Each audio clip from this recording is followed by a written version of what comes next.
I gifted my parents a $500,000 seaside mansion for their 45th anniversary. I thought it would be the ultimate thank you, a peaceful retreat for their golden years, where they could watch the sunrise over the water. But when I arrived for a surprise visit, I did not find them relaxing on the porch. Instead, I walked into my mother sobbing uncontrollably and my father trembling against the kitchen counter. My sister's husband stepped toward my dad, pointed aggressively at the front door, and screamed that it was his house now, and they needed to get out immediately. My sister just sat on the couch, swirling her mimosa and laughing at their tears. That cruel laughter died the exact second I walked into the room, because she had absolutely no idea the massive secret I was holding. My name is Isabella, and I am 33 years old. For my entire life, I was the family scapegoat, the disappointment who supposedly worked as a struggling, low-level financial clerk. Before I continue this story, let me know where you are watching from in the comments below. Hit like and subscribe if you have ever had to stand up to toxic relatives who wildly underestimated your true worth. The ocean breeze off the Cape May coast usually brought me an immediate sense of profound peace. I had spent 6 grueling months searching for the perfect beachfront property in New Jersey, finally securing a stunning mansion with wraparound mahogany porches, towering bay windows, and private access to the white sandy beach. It was my grand gift to my parents, Patricia and Richard, for their 45th wedding anniversary. They believed I had simply found them a highly generous long-term lease through some minor corporate connections at my bank job. They had absolutely no idea I had bought the estate outright in cash. I parked my car 2 blocks down the street, wanting to surprise them with a weekend visit.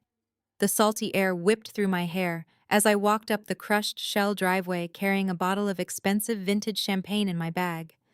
I had a heart full of foolish hope that maybe, just maybe, this incredible gesture would finally earn me a fraction of the warmth and approval they constantly showered on my older sister Stephanie. As my hand reached for the polished brass doorknob of the front porch, a loud crash echoed from inside the house.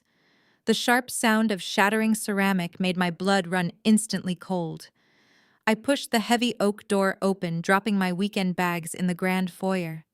The house was dead silent for a split second before a booming, furious voice shattered the quiet. "This is my house. Get out!" It was Greg, Stephanie's arrogant, highly manipulative husband. My pulse pounded heavily in my ears as I rushed down the hallway, my heels clicking against the hardwood floors, and turned the corner into the expansive chef's kitchen. The scene unfolding before me felt like a waking nightmare. My father, Richard, was backed up against the massive white marble island, his hands trembling violently at his sides. Shards of a broken coffee mug lay scattered at his feet, dark liquid pooling on the pristine tile. My mother, Patricia, stood right beside him, her face buried deep in her hands as she sobbed quietly, her shoulders shaking with each ragged breath. And there, draped across the plush white linen sofa in the adjoining sunroom, was my 36-year-old sister Stephanie. She was casually swirling a bright orange mimosa in a crystal flute, a soft, highly entertained laugh escaping her lips as she watched our parents literally crumble before her. She wore a designer silk robe, acting as if she were a queen surveying her conquered territory. She was completely unfazed by the emotional devastation happening right in front of her. Greg stood towering over my father, his face flushed red with unearned tyrannical authority. He took another aggressive step forward, raising his hand to point a thick finger toward the front door. "I am not asking you again, Richard. Go upstairs, pack your bags, and leave the keys on the counter." I did not hesitate for a single second. I stepped right between Greg and my vulnerable father, physically shoving Greg's pointing arm away with a swift, hard motion. "Back off right now," I demanded, my voice ringing with a cold, absolute authority that I usually reserved for ruthless boardroom negotiations. Greg stumbled back a step, clearly startled by my sudden, forceful appearance. In the sunroom, Stephanie stopped laughing. Her mimosa glass hovered frozen in the air as her eyes narrowed at me with instant malice. "Isabella," Greg sneered, recovering his foul bravado with lightning speed. He reached into the inner pocket of his expensive tailored blazer and pulled out a folded piece of thick legal paper. He shoved it directly into my chest with a hard, mocking thrust. "Read it and weep, little sister. Your parents signed the quitclaim deed this morning. This property is ours now. We are moving in and they are moving out. If you want to stay for the weekend, you owe me $200 a night for the guest room." I caught the heavy paper before it hit the floor and unfolded it slowly. My eyes scanned the dense legal jargon printed on the page.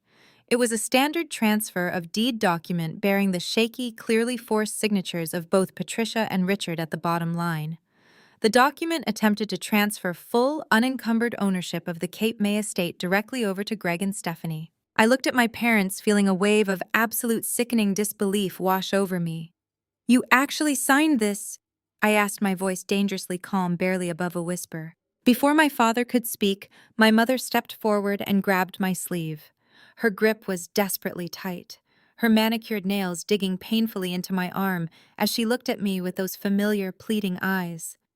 The exact same eyes that always demanded I fall in line and sacrifice myself for the greater good of the family. "Do not make him mad, Isabella." Patricia wept, her voice trembling with that practiced, endlessly enabling tone she had used for 30 years to excuse toxic behavior. "You know Stephanie's anxiety flares up terribly when she does not get her way. Greg's private investments are not doing well right now. They have had some very bad luck in the market, and they just need to borrow against the immense equity of this house to stay afloat and pay their mounting bills." I stared at the woman who was supposed to protect me, listening in mounting horror as she desperately tried to justify handing over her own secure home to satisfy her golden child's greed. "You are single, Isabella," Patricia continued, fresh tears streaming down her face as she tightened her grip on my arm. "You are used to living in tiny, cheap apartments. You just push papers at a boring bank desk all day. You would not understand the immense crushing pressure they are under to maintain their social lifestyle. They need this house to secure their financial future. It is just property, Isabella. We have to sacrifice to keep the family together. We have to help them." That single, breathless, pathetic explanation exposed the entire diseased foundation of our toxic family dynamic. For 3 decades, I had been the designated scapegoat. I was the one expected to shrink, to suffer, and to surrender absolutely everything so Stephanie could continuously shine. They had drained my entire college fund years ago to pay for Stephanie's lavish destination wedding in the Bahamas, forcing me to take out massive student loans and work grueling night shifts just to survive. They had skipped my university graduation ceremony because Stephanie had a minor cold and needed their constant comfort. Now they were willing to render themselves entirely homeless, willingly giving away a $500,000 seaside mansion just to appease Greg's financial failures and cater to Stephanie's endless selfish demands. I looked down at the forged, desperate piece of paper in my hand. I did not scream in frustration. I did not cry tears of betrayal. I did not revert to the helpless, invisible younger sister they all fully expected me to be in this moment. Instead, I let out a low, steady, genuinely amused laugh. I simply smiled, feeling the immense weight of the massive secret I had been holding for months. My parents never owned this house. They were legally listed as lifelong tenants, a strict protective measure I had insisted upon specifically because I knew exactly how easily Stephanie could manipulate them out of their assets. The Cape May mansion was fully and legally owned by Atlantic Heritage Holdings, LLC. And I was the sole proprietor, founder, and CEO of that private equity company. They had literally signed over air. Greg saw my calm smile and his face contorted with explosive rage. He pulled out his smartphone, waving it aggressively in my face. "You think this is funny? I am the legal owner of this estate as of this morning. I am calling the sheriff right now to have you forcibly removed for trespassing. You are done here, Isabella." I slowly crossed my arms, looking Greg dead in the eye as the heavy ocean waves crashed loudly outside the massive bay windows. "Go ahead, Greg," I said, my voice steady, sharp, and absolutely fearless. "Dial the number. Let us see who the sheriff arrests." Greg's face twisted into an ugly mask of outrage. He jabbed his thumb at the screen of his phone, punching in the numbers with excessive force. He paced across the imported Turkish rug, running a hand through his perfectly styled hair to feign a look of absolute distress. When the dispatcher answered, his entire demeanor shifted from a raging bully to a terrified, helpless victim.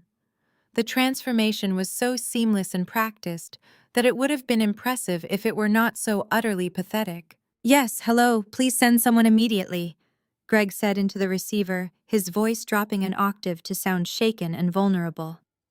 "I need deputies at my residence right now. My estranged sister just forced her way into my home. She is acting completely deranged and aggressive. My wife is pregnant and her heart rate is through the roof. We feel incredibly threatened. She is refusing to leave the premises." He gave the dispatcher the address of the Cape May property, shooting me a triumphant, venomous glare from across the room. My father shrank further against the kitchen island, staring at the floor tiles, as if praying they would swallow him whole. My mother simply continued to weep into her hands, making no effort to correct Greg's blatant lies. They were actively allowing him to build a false criminal record against me. I did not break my confident stance. I remained perfectly still, listening to the rhythmic crashing of the Atlantic Ocean waves just outside the massive bay windows. The sound was calming, a sharp contrast to the toxic performance unfolding inside the living room. Greg ended the call and slipped his phone back into his tailored blazer. "They are on their way. You have about 5 minutes before you leave this property in handcuffs. I hope you are proud of yourself, Isabella. You just could not stand to see us happy. Could you?"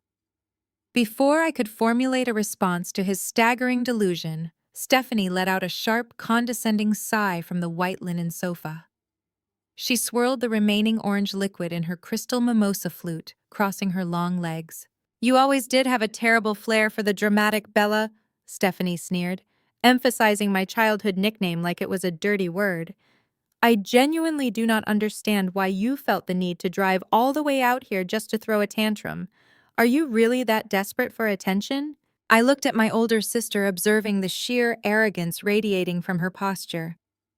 "I drove out here to celebrate Mom and Dad's 45th anniversary, Stephanie. I brought champagne.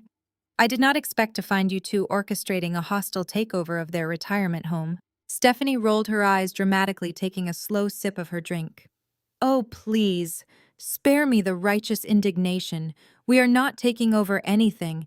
We are saving this family from financial ruin, a concept you know absolutely nothing about. You have no idea what it takes to manage real money." She set her crystal glass down on the glass coffee table with a sharp clink. "Still pushing papers at that boring bank desk, Bella. Still crunching numbers for middle management while living in that shoebox apartment in the city. Maybe if you worked a little harder, you could actually afford a place like this instead of begging to crash in my guest room." The sheer disconnect from reality was breathtaking. She honestly believed I was still the entry-level financial clerk I was 10 years ago. My family had never bothered to ask about my career progression. They never cared to learn that I had founded my own private equity firm, that I managed hundreds of millions of dollars for high-net-worth clients, or that I had purchased this exact seaside mansion in cash. To them, I was eternally stuck at the bottom, serving as the benchmark for Stephanie's supposed superiority. "It is honestly pathetic," Stephanie continued, her voice dripping with cruel satisfaction. "It is pathetic that Mom and Dad had to give their house to the only successful daughter just to fix your inadequacies. They know you could never provide for them. They know you could never handle the maintenance or the property taxes on an estate of this magnitude. They handed the deed to Greg and me because we are the only ones capable of maintaining the family legacy." My mother let out another loud sob from the kitchen, but she still did not intervene. She let Stephanie twist the narrative, turning their eviction into a noble sacrifice made for the family's image. I kept my expression entirely neutral, but as Stephanie leaned forward to grab another strawberry from the fruit platter on the table, the morning sunlight caught a flash of gold and red around her neck. My breath hitched slightly in my throat, not from sadness but from a cold, profound realization of their relentless deceit. Resting perfectly against Stephanie's collarbone was a delicate vintage gold chain, holding a brilliant cut ruby surrounded by crushed diamonds. It was our grandmother's heirloom necklace. The memories flooded my mind in a split second. 5 years ago on her deathbed, my grandmother had specifically set that necklace aside for me. My mother had taken possession of it, looking me dead in the eye and promising, "When you turn 30, Isabella, this will be yours. It is what your grandmother wanted." I had waited patiently for that milestone. But on my 30th birthday, Patricia handed me a cheap $50 gift card to a chain restaurant and claimed the necklace was currently lost in a safe deposit box. 6 months later, Stephanie walked down the aisle at her lavish destination wedding wearing that exact ruby pendant. When I confronted my mother about the blatant betrayal in the hotel lobby, Patricia had hastily justified it by saying, "Stephanie just appreciates the family legacy more than you do, Isabella. You never dress up anyway. It would just gather dust in your apartment. Do not ruin your sister's special day by being selfish." Now seeing that stolen heirloom draped around Stephanie's neck while she sat in the mansion, I bought actively trying to evict our parents solidified every boundary I was about to enforce. The favoritism was not just relentless, it was a disease that had rotted the core of this family beyond any hope of repair. They took everything that was meant for me to decorate Stephanie's unearned life. "You really think Mom and Dad gave you this house to protect their legacy?" I asked, my tone deadly quiet and unnervingly calm. Stephanie scoffed, adjusting the ruby necklace with her manicured fingers. "I do not think it. I know it. We have the signed paperwork to prove it. Greg is going to leverage the equity to expand his investment portfolio, and we will finally have a summer home worthy of our social circle. You are just jealous because you have absolutely nothing to your name. No husband, no real career, no assets. You are exactly what you have always been, Bella. A massive disappointment." I let her words hang in the heavy air of the grand living room. I did not defend my career, I did not mention my massive investment accounts, or the fact that my private equity firm had tripled its revenue in the last fiscal quarter. I simply let her bask in her towering, fragile delusion. The higher she placed herself on that pedestal, the more devastating the fall would be when gravity finally took hold. Greg smirked, walking over to stand behind the sofa, resting his hands proudly on Stephanie's shoulders. "Do not waste your breath on her, Steph. She will be out of our hair in a few minutes anyway. The local police around here do not take kindly to vagrants harassing property owners." My father finally looked up from the floor tiles, his face pale and etched with deep lines of stress. "Isabella, please," he whispered, his voice cracking with a pathetic, desperate plea. "Just leave. Just go back to the city. Do not make this any worse than it already is. Let Greg handle the property. We have to keep the peace." "The peace," I repeated, tasting the bitter irony of the word. "You mean keeping Stephanie happy at the cost of everything else? Even your own home?" Before my father could formulate another weak excuse, the distinct rhythmic crunch of heavy tires rolling over the crushed shell driveway echoed through the property. The sound was immediately followed by the loud slamming of heavy car doors. Through the massive floor-to-ceiling bay windows facing the front yard, bright red and blue lights began flashing, painting the pristine white walls of the living room with urgent sweeping strokes of color. The authorities had arrived exactly as Greg promised. Greg's chest puffed out with immediate triumph. His posture shifted from defensive to entirely dominant. He adjusted the lapels of his expensive blazer and strode confidently past me toward the grand entryway. "Show time," Greg muttered under his breath, shooting me a final victorious grin. Two uniformed county deputies walked briskly up the mahogany steps of the front porch, their hands resting cautiously near their utility belts. They looked serious, fully prepared to handle the volatile domestic disturbance that Greg had aggressively described over the phone. Greg grabbed the polished brass handle and threw the heavy front door wide open before the deputies could even knock. He stepped out onto the threshold, standing tall, and pointing a rigid accusatory finger directly back into the house, aiming it squarely at my chest. "Officers, thank God you are here," Greg announced, his voice projecting loud enough for the entire neighborhood to hear. "Arrest this woman immediately. She is trespassing on my private property." The two deputies stepped over the threshold, their heavy black boots thudding against the pristine hardwood floor of the foyer. The bright afternoon sun streamed through the open doorway behind them, casting long shadows across the entryway. The lead deputy, A tall man with a stern expression and graying hair at his temples held up a hand to stop Greg from advancing any further. He looked around the room, taking in the shattered coffee mug on the floor. My father trembling against the kitchen island, my mother weeping into her hands, and Stephanie lounging on the sunroom sofa with her mimosa. Finally, his eyes landed on me. I was standing perfectly still, my arms crossed, entirely unbothered by the dramatic scene Greg was desperately trying to paint. The deputy asked Greg to lower his voice and explain exactly what the problem was. Greg practically vibrated with self-righteous energy. He launched into a rapid-fire, highly exaggerated story claiming that he and his pregnant wife had just legally acquired this beachfront estate. He told the officers that I was his estranged, mentally unstable younger sister who had broken into the home in a fit of jealous rage to harass them and terrorize our elderly parents. He played the role of the protective patriarch, perfectly puffing out his chest and speaking with a tone of manufactured exhaustion, as if dealing with me was a burden he was bravely shouldering for the good of his family. To prove his point, Greg shoved the single sheet of paper toward the lead deputy. He aggressively tapped his finger against the bottom of the page, highlighting the signatures of my parents. He proudly declared that the quitclaim deed transferred absolute ownership of the property to him and Stephanie, and that I had no legal right to stand in his kitchen. The lead deputy took the paper, his expression remaining entirely neutral. He pulled a pair of reading glasses from his uniform pocket, slipped them on, and began to read the document in silence. His partner stood a few feet back, keeping a watchful eye on the room, his hand resting casually near his radio. I let the silence stretch for a full minute. I wanted Greg to feel the absolute peak of his false victory. I wanted Stephanie to take another arrogant sip of her drink. I wanted my parents to sit in the quiet shame of their betrayal. When the lead deputy finally lowered the paper and looked up, preparing to ask me for my identification, I calmly uncrossed my arms. I did not raise my voice. I did not act defensive or hysterical. I simply reached down to the expensive leather tote bag I had dropped in the foyer when I first arrived. I unzipped the main compartment and pulled out a thick, heavy manila folder. I walked slowly toward the deputies, my heels clicking rhythmically against the floorboards. I introduced myself clearly and professionally, offering my driver license to the second deputy.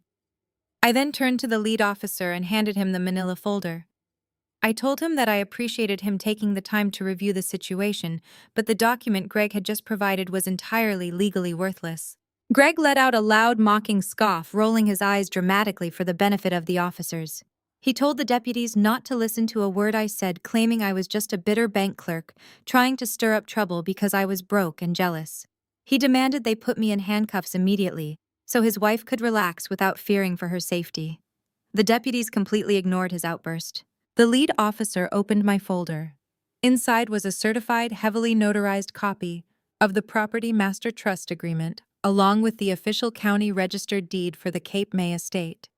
The documents were printed on thick legal stock, bearing the raised, undeniable seals of the county clerk office and the state of New Jersey. The officer spent a long time examining the papers, his eyes darting between my certified deed and the flimsy single-page quitclaim document Greg had presented. The atmosphere in the room began to shift dramatically.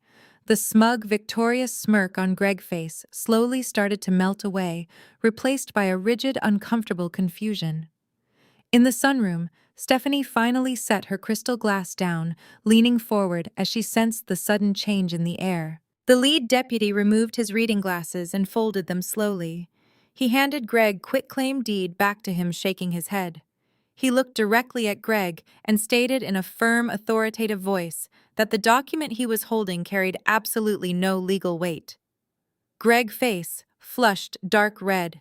He sputtered, pointing at my parents' signatures, aggressively insisting that Richard and Patricia had willingly signed the house over to him that very morning. The deputy sighed, his tone shifting from investigative to sternly educational. He explained property law to Greg with the slow, deliberate patience of someone speaking to a stubborn child.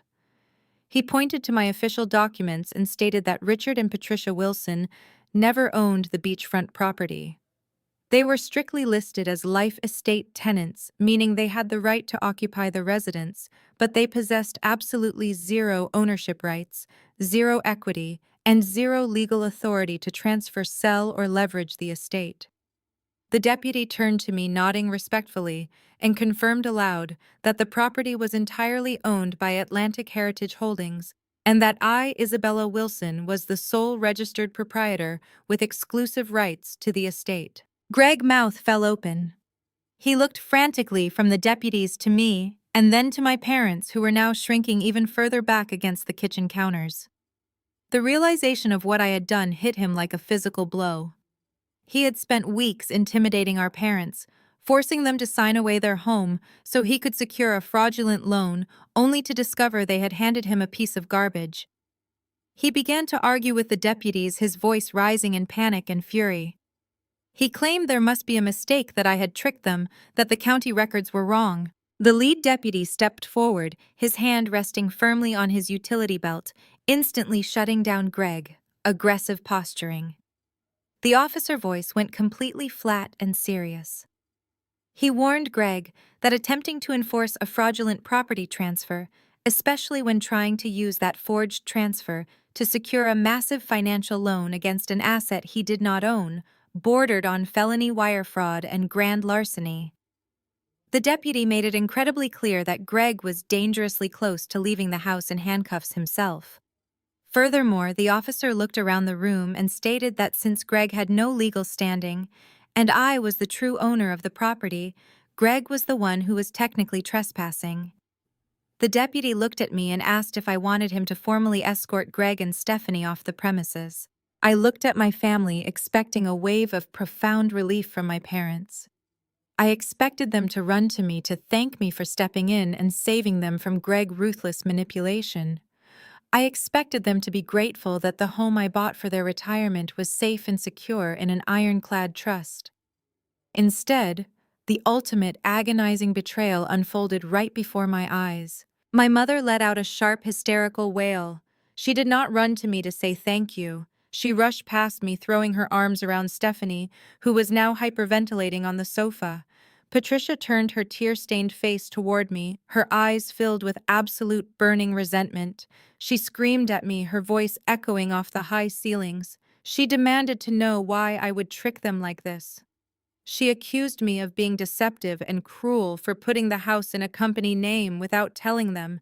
She wept loudly, screaming that I had deliberately orchestrated this entire situation just to humiliate Stephanie and Greg in front of the police. She acted as though my protecting the property from theft was a vicious, premeditated attack against her golden child. My father, the man I had stepped in front of to protect just 10 minutes earlier, marched toward me with his fists clenched. His face was twisted in an ugly expression of panic and misplaced anger. He pointed a trembling finger at my face and told me that I had gone too far. He screamed that Greg was an important visionary who just needed a little financial help, and that I had ruined everything by being a selfish, secretive daughter. Richard did not stop there.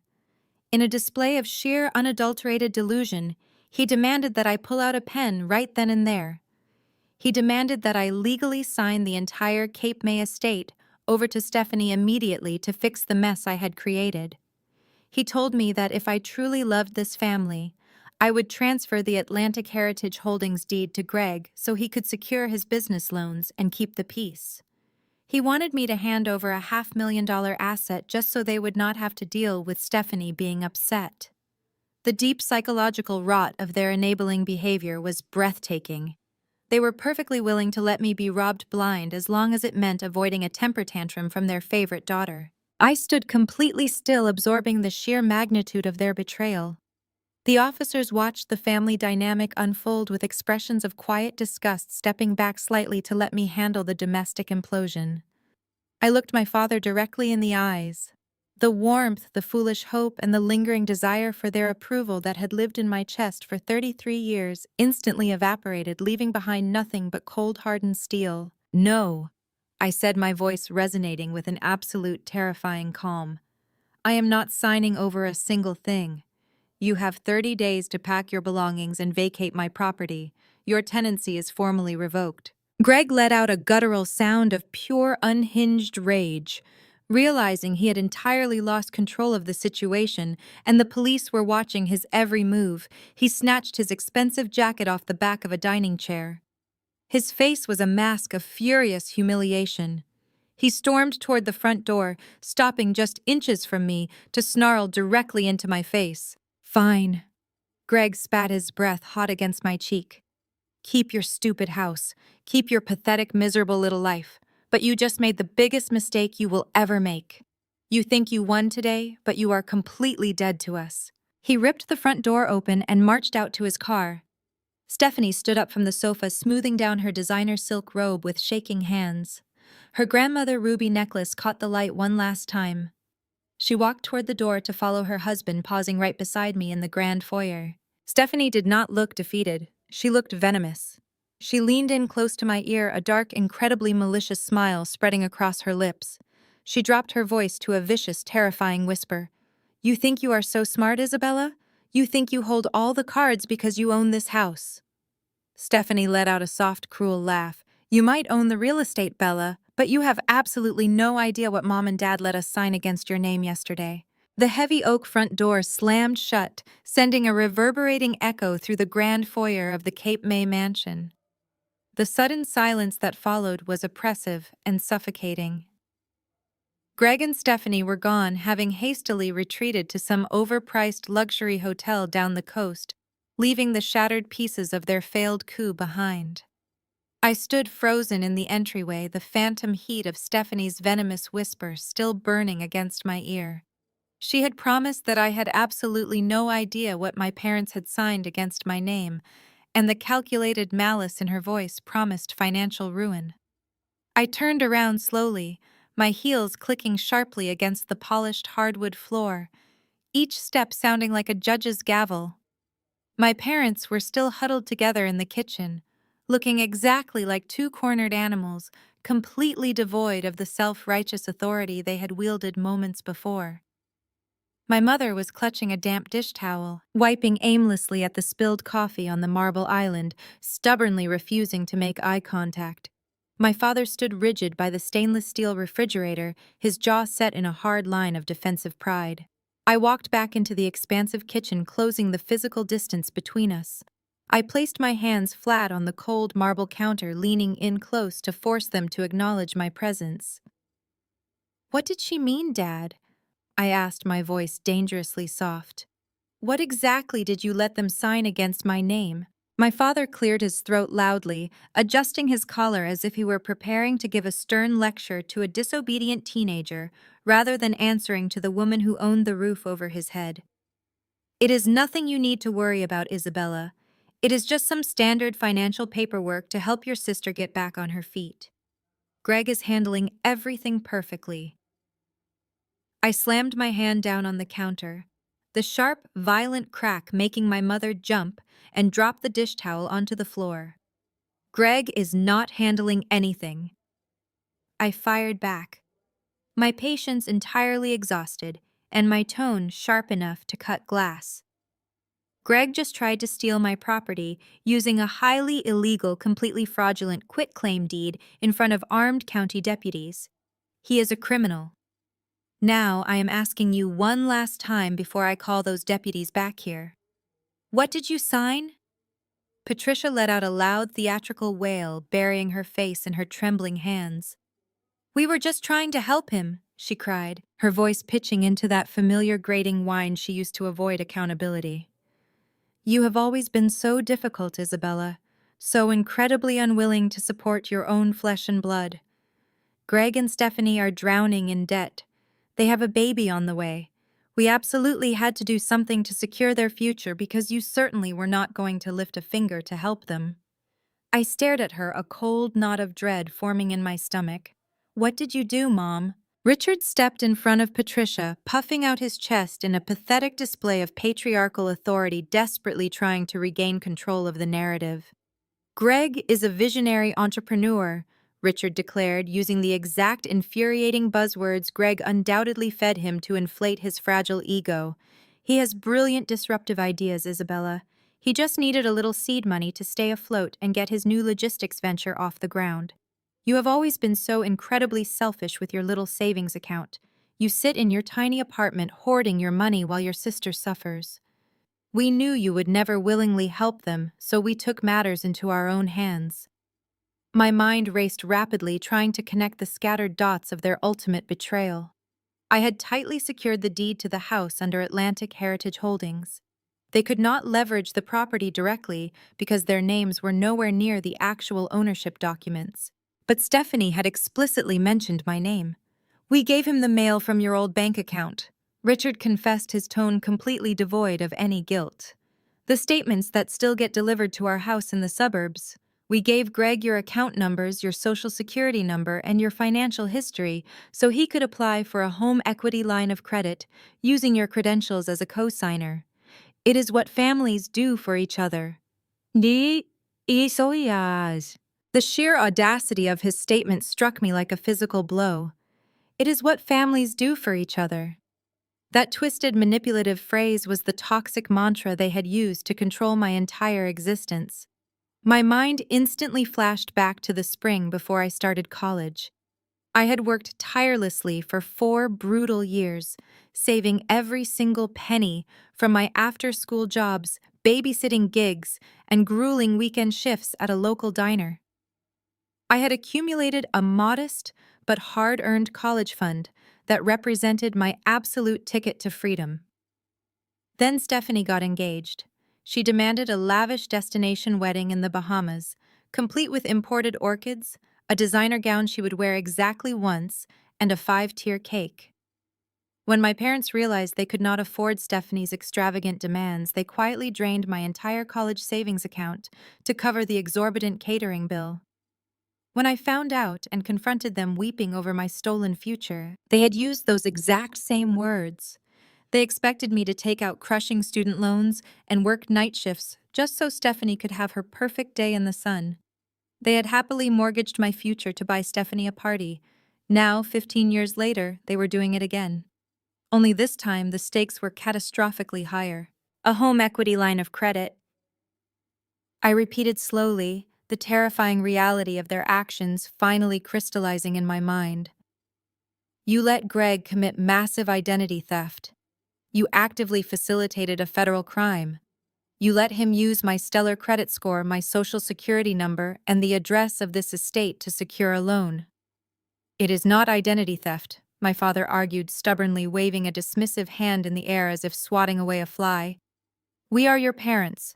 We have the inherent right to make financial decisions for the betterment of the family unit. Greg is going to pay every single cent back once his business takes off.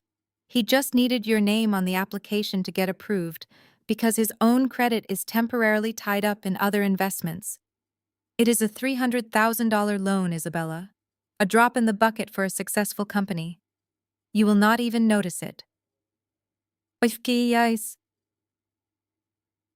$300,000. The massive number echoed in the cavernous kitchen, making my blood run ice cold. They had handed over my most sensitive private financial data to a desperate failing con artist so he could steal $300,000 in my name. Because I actually managed private wealth portfolios for a living, I knew exactly how devastating this was. If Greg defaulted on that loan, which he inevitably would given his track record, I would be legally responsible for the massive debt. My pristine credit score, the absolute foundation of my private equity firm, and my professional reputation would be completely obliterated. They had risked my entire livelihood, my company, and my financial freedom, all to feed Stephanie's insatiable ego. They did not care about the legal ramifications or the potential prison time. To them, I was nothing more than collateral damage in Greg's desperate financial game. I turned away from them, the absolute disgust I felt making it hard to breathe. "I'm calling the bank right now," I stated, my voice dangerously level and devoid of any warmth. "I'm freezing my credit, and I'm reporting this application as highly fraudulent." Patricia threw herself forward, grabbing my arm with both hands. Her grip was frantic, her manicured nails digging sharply into my skin. "No!" she shrieked, her eyes wide with genuine desperate terror. Isabella, you cannot cancel that loan application. You cannot do this to your sister. Please. I wrenched my arm out of her grasp, stepping back as if she had physically burned me. Watch me, I snapped. Patricia fell to her knees on the hardwood floor, sobbing hysterically. You do not understand the grand plan, she wept, looking up at me with a pathetic, manipulative plea. Greg has already promised the bank that the loan is totally secure. He invited a group of highly influential, wealthy private investors to this mansion tomorrow night. He is hosting a massive catered dinner party right here in this house to secure even more venture funding using this newly acquired asset to prove his massive net worth. My mother pushed herself up from the floor, pointing a trembling, accusatory finger at my chest. Her voice hardened, dropping the victim act and returning to the cruel, demanding tone she had favored my entire life. If you ruin his dinner tomorrow, you will destroy this family forever. I looked at the woman who gave birth to me. I looked at the father who had stood by and justified my total financial ruin. I simply packed my bag and walked out the door. I pushed open the heavy oak door and let it slam shut behind me, the loud thud echoing sharply across the wraparound mahogany porch. The salty ocean air immediately hit my face, providing a desperately needed contrast to the suffocating toxic atmosphere I had just escaped inside the mansion. I kept my head bowed low and my shoulders deliberately slumped intentionally, manufacturing a posture of absolute defeat. If my family was watching from the bay windows, and I knew Stephanie certainly was, I needed them to believe they had decisively won.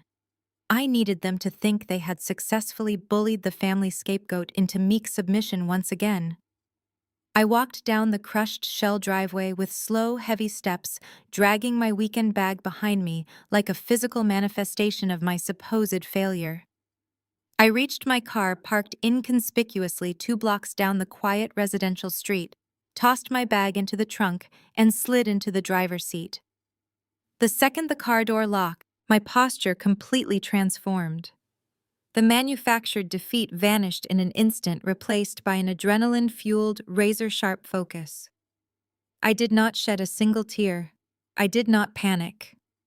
I reached into my leather tote bag and pulled out my encrypted work laptop. As the founder and CEO of Atlantic Heritage Holdings, I possessed a level of high-tier financial clearance and digital banking access that Greg could not even begin to comprehend. He thought he was dealing with a low-level bank clerk who would be far too frightened by the legal process to fight back against his aggressive demands. He had absolutely no idea he had just committed massive federal fraud against a woman who actively managed private wealth portfolios for some of the most powerful individuals on the East Coast. I powered up the laptop connecting to my secure mobile hotspot. The screen bathed the dark interior of my car in a cool, calculating blue light. I had to see exactly how far Greg had gone, and more importantly, exactly how much my parents had actively facilitated his blatant financial crime. My fingers flew rapidly across the illuminated keyboard, completely bypassing standard consumer banking portals and logging directly into the institutional back-end tier that my private equity firm utilized for high-level investigations. I pulled my comprehensive real-time credit report and meticulously cross-referenced it with pending loan originations across all major national financial networks. It only took 90 seconds for the glaring red flags to vividly illuminate my screen. There it was, sitting right at the top of the queue. A pending application for a $300,000 home equity line of credit attached directly to the Cape May property address. I opened the digital file and systematically dissected the exact anatomy of Greg's staggering crime. He had not just casually scribbled my name on a piece of paper. He had orchestrated a highly premeditated, multi-layered identity theft operation. He had used my full private Social Security number, which my father had willingly handed over from an old tax document left in a box in my childhood bedroom. Greg had also uploaded pristine scanned copies of my personal bank statements to prove a high threshold of liquid income. I zoomed in on the attached PDFs, noting the exact dates and routing numbers. They were from precisely 3 months ago, intercepted directly from the mailbox at my parents' suburban home. It was an old mailing address I had simply forgotten to update on one specific savings account. My parents had actively knowingly stolen my private mail, opened it, and handed it directly to a desperate con artist to fund his failing lifestyle. The ultimate damning piece of evidence, however, was the final signature line on the master loan origination document. Greg had utilized a secure digital signing platform to execute the contract utilizing an IP address that I immediately traced back to the Cape May Mansion's newly installed wireless router. He had brazenly forged my digital signature, checking the legal boxes to firmly bind me as the primary cosigner and guarantor for a massive sum of money. He fully intended to drain $300,000 in liquid cash funnel it directly into his rapidly failing logistics company and purposefully leave me holding the bag when he inevitably defaulted on the astronomical monthly payments. It was a flawless execution of financial ruin, assuming the victim never routinely checked their credit report or possessed the vast resources required to fight a protracted legal battle. Greg had bet his entire future and his impending freedom on the arrogant assumption that I was weak, compliant, and ignorant. I stared at the forged signature on the screen, feeling a cold, calculating fury settle deep into my bones. He had crossed a definitive line that permanently transformed this from a toxic domestic dispute into a severe, highly punishable criminal offense. Instead of calling the standard consumer fraud hotline to simply cancel the application, which would only result in a minor slap on the wrist and a quietly declined loan for Greg, I pulled out my phone and dialed a private, unlisted cell number. It was a direct line to Marcus, the fiercely intelligent chief compliance officer at my private equity firm. Marcus was a ruthless former federal prosecutor who specialized heavily in white-collar crime, corporate embezzlement, and wire fraud. He answered on the second ring, his tone crisp, alert, and thoroughly professional. I did not bother with pleasantries or small talk. I laid out the exact parameters of the situation, detailing the forged quitclaim deed, the intercepted mail, the unauthorized use of my social security number, and the pending HELOC application, currently sitting in the queue at a major national bank. I transmitted the encrypted file directly to his secure server while we spoke so he could independently verify the digital footprints and the IP addresses. Marcus reviewed the raw data in real time, letting out a low, impressed whistle through the receiver. He confirmed immediately that the documentation constituted multiple severe felony offenses, including aggravated identity theft, mail fraud, and attempted bank fraud. He asked if I wanted him to kill the loan immediately and dispatch local authorities to arrest Greg for the blatant forgery. I looked at the leather steering wheel of my car, my mind racing rapidly through the available tactical options. If I stopped it right now, Greg would effortlessly spin a lie. He would tell my parents it was a simple misunderstanding, that he had my verbal permission, and they would eagerly, desperately believe him. Stephanie would continue to play the innocent victim, loudly claiming I had overreacted and vindictively ruined her husband's legitimate business venture. I needed irrefutable, catastrophic, incredibly public proof of his criminality, something so massive and undeniable that my parents could never excuse it away. I instructed Marcus to hold off on the cancellation. I told him to contact his high-level liaisons at the bank's fraud department and instruct them to let the loan process continue forward. I wanted the application to move past the initial automated screening and hit the final underwriter approval desk. Marcus immediately understood the strategy. Letting the fraudulent application progress to the final binding stage before freezing it would officially trigger a mandatory federal wire fraud flag. It would immediately elevate the crime from a localized domestic dispute to a full-scale federal investigation, pulling it completely out of the jurisdiction of sympathetic local cops or enabling parents.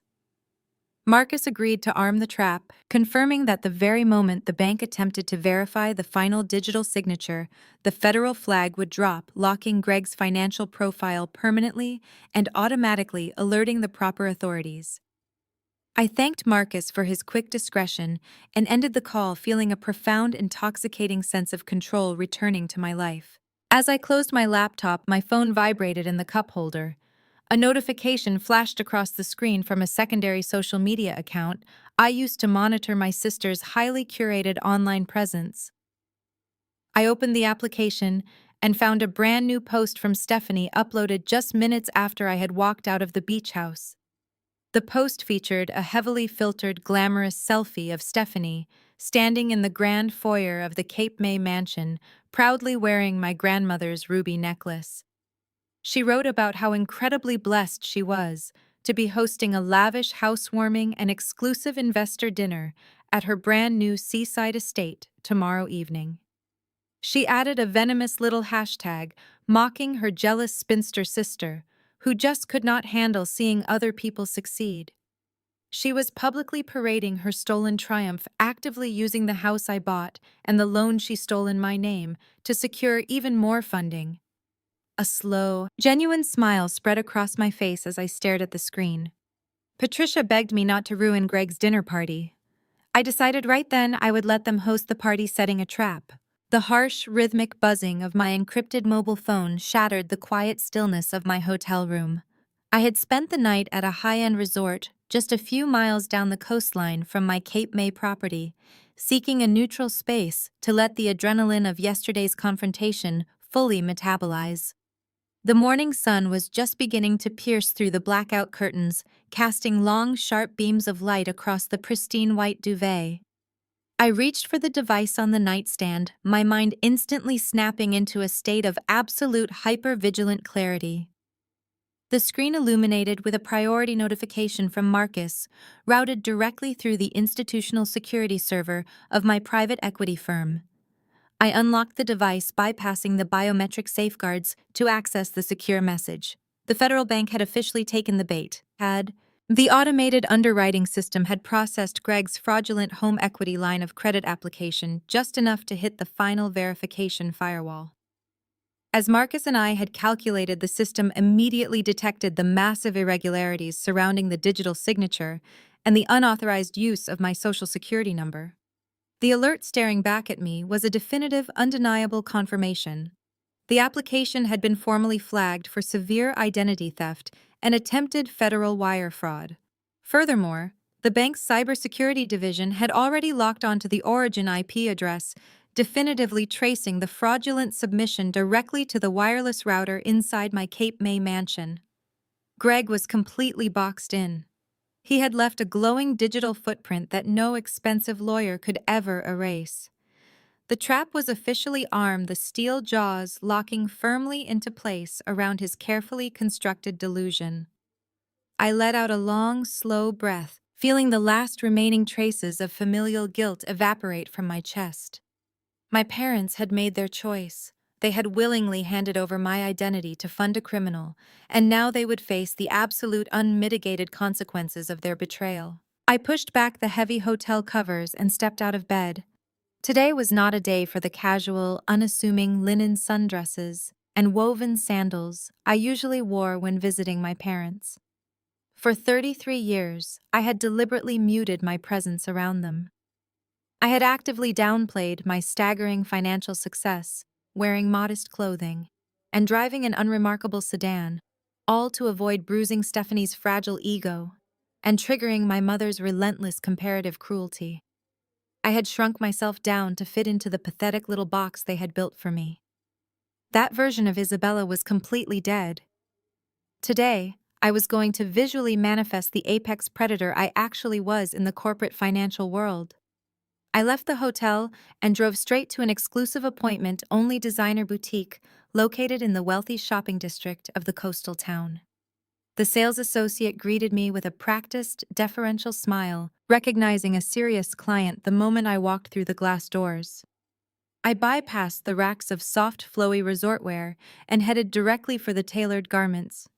I needed something that projected absolute, impenetrable power. I spent 2 hours in the boutique, carefully curating an aesthetic that commanded immediate submission.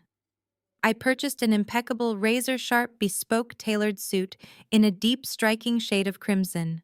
The fabric was a heavy, luxurious wool blend that draped perfectly, featuring a structured blazer with sharp shoulders and perfectly creased trousers. I paired it with a pristine black silk blouse and imported black leather stiletto pumps that clicked with lethal authority against the marble floor.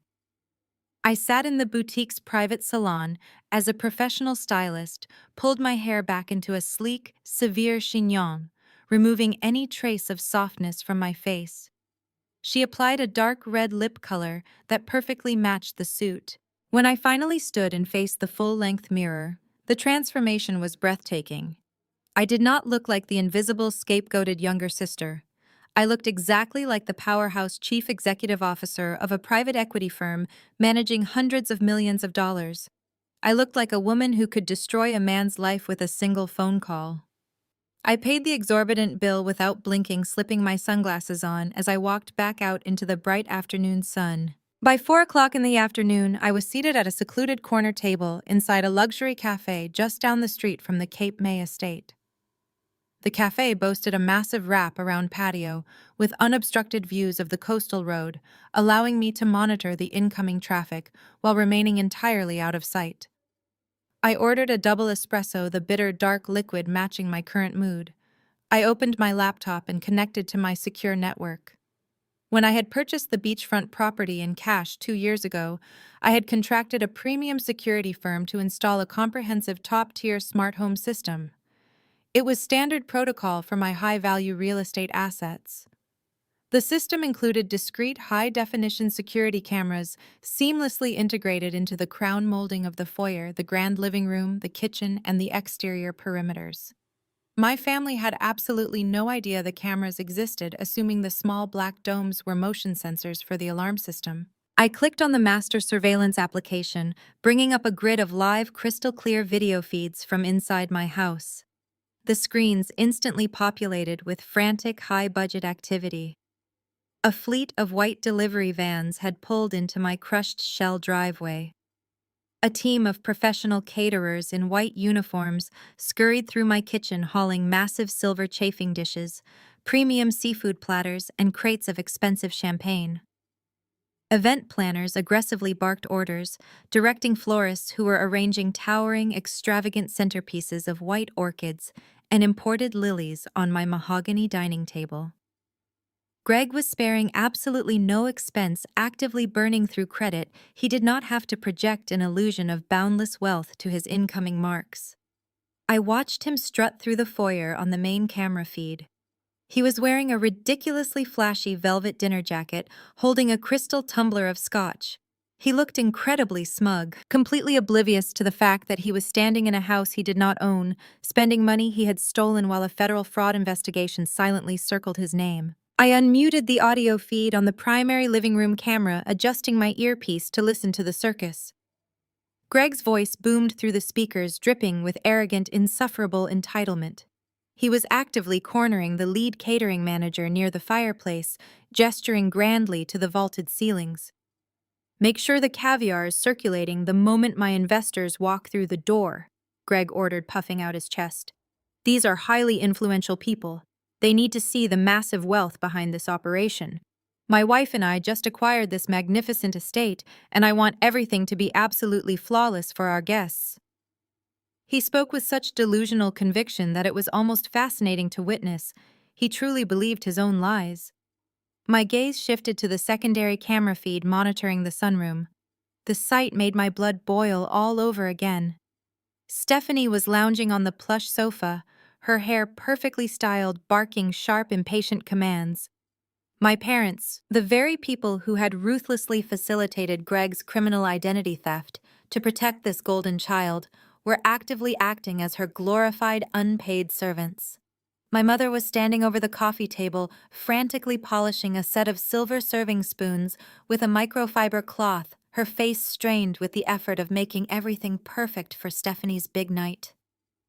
My father was practically jogging back and forth from the kitchen, fetching Stephanie different variations of sparkling water, because the first 3 were not chilled to her exact liking.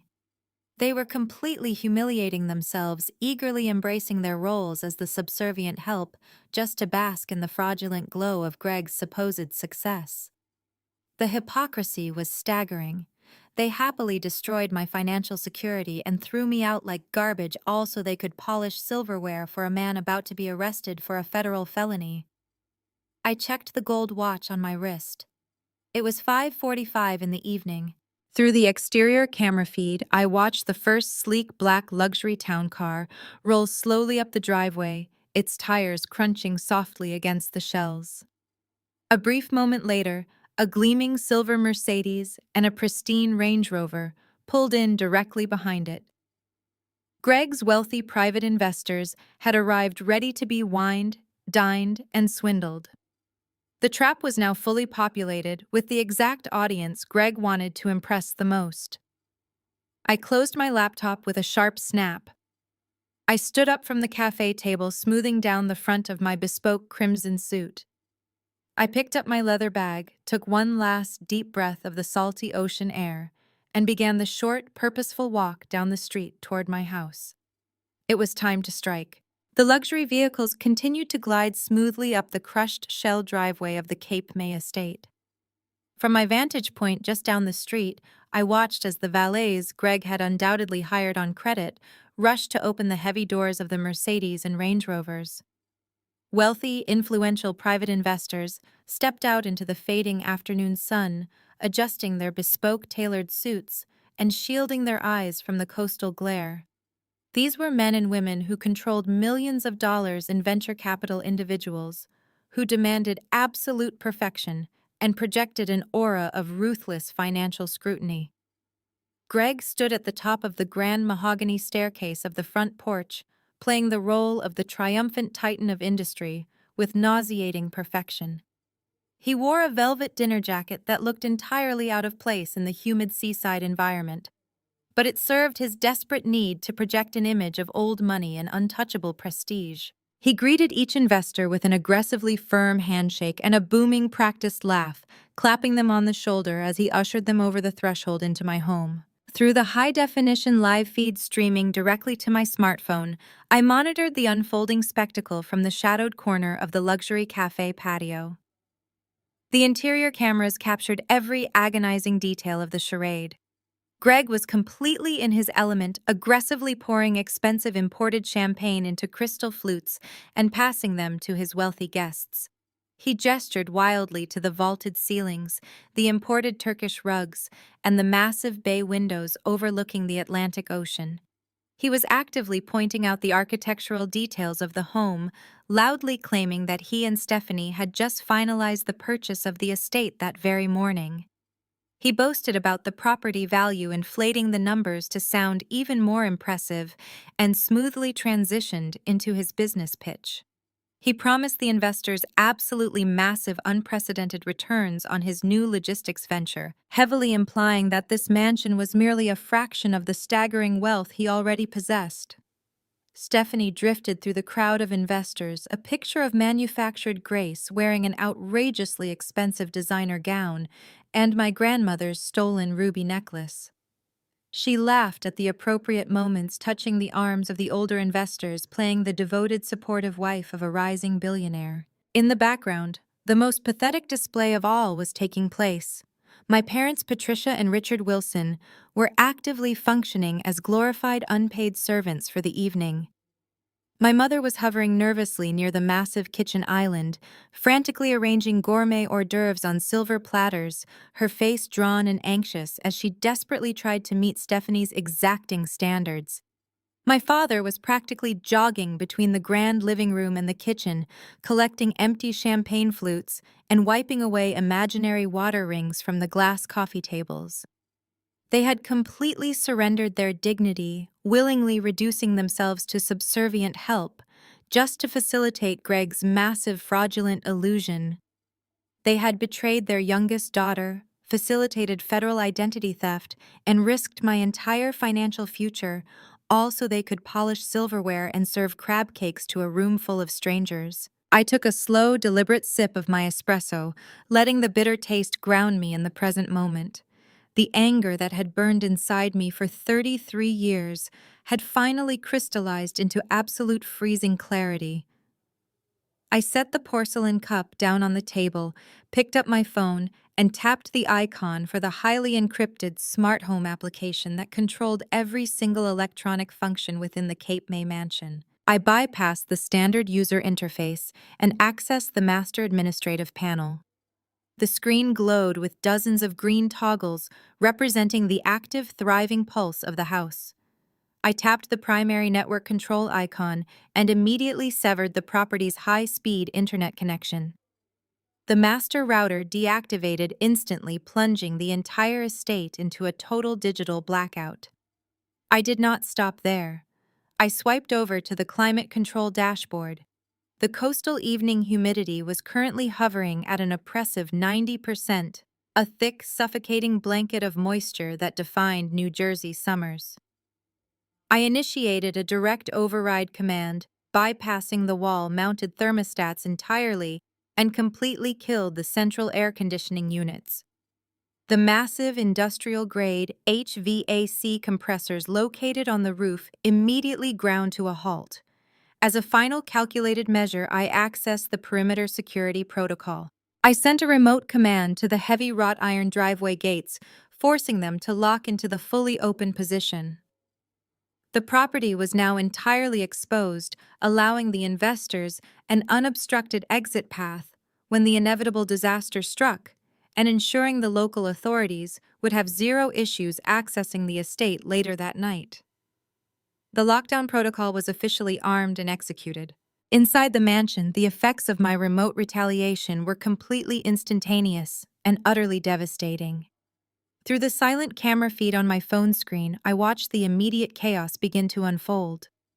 Greg was standing proudly at the front of the grand living room, a sleek remote control clutched in his hand.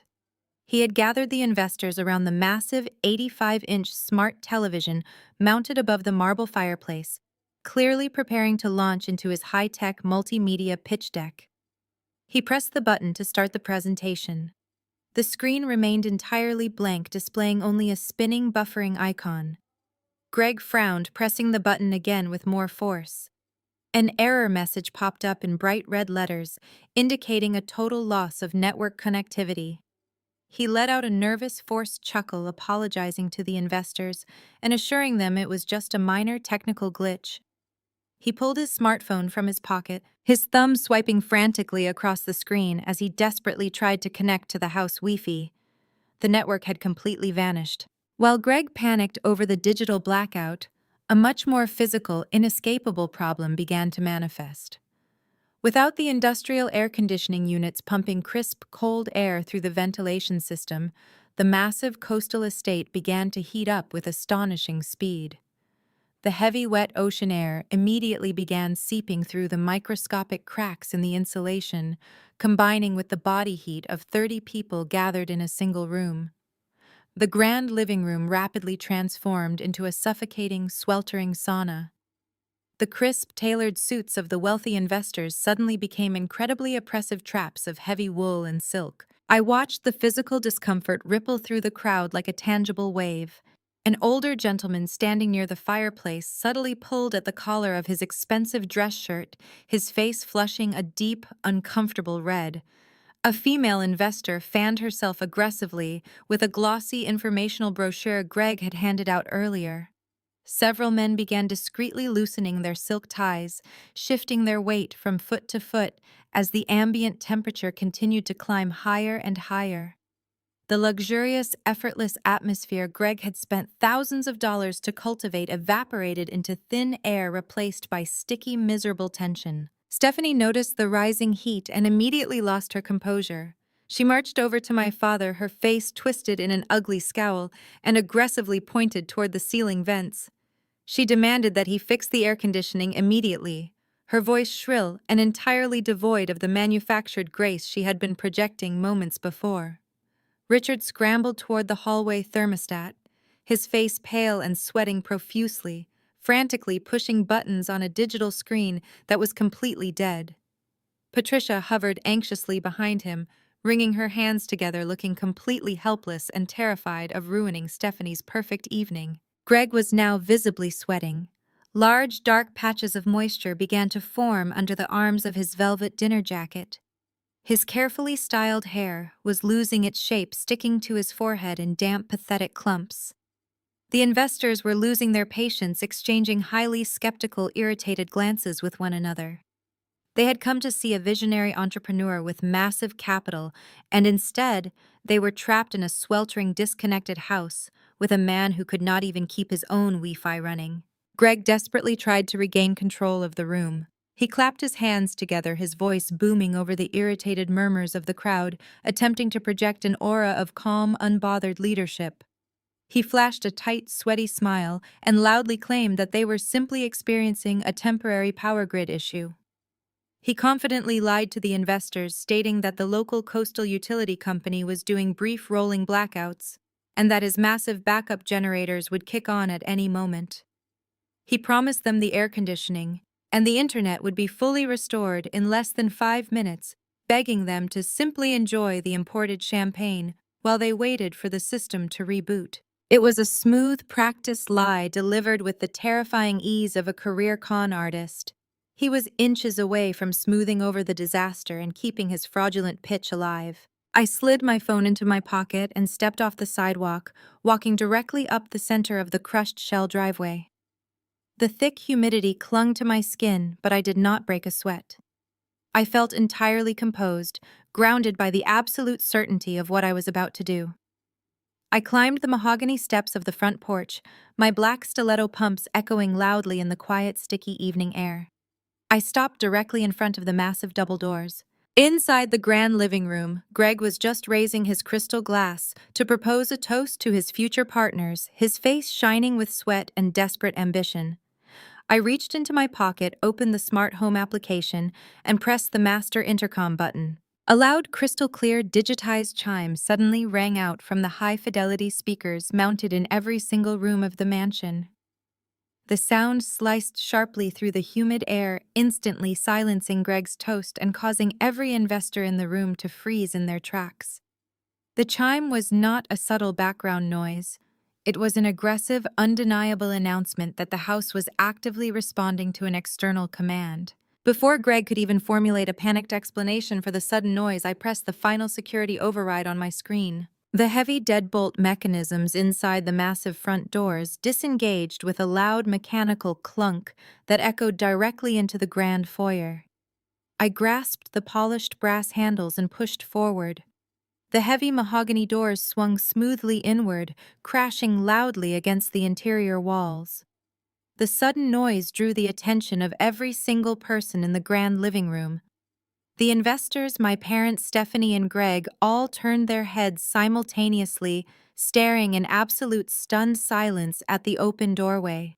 I stepped over the threshold and walked directly into the grand foyer. I did not look like the exhausted, defeated woman who had retreated to her car earlier that afternoon. I looked immaculate, radiating a cold, terrifying authority in my bespoke crimson designer suit. The sharp tailoring accentuated my posture, making me appear taller and infinitely more commanding.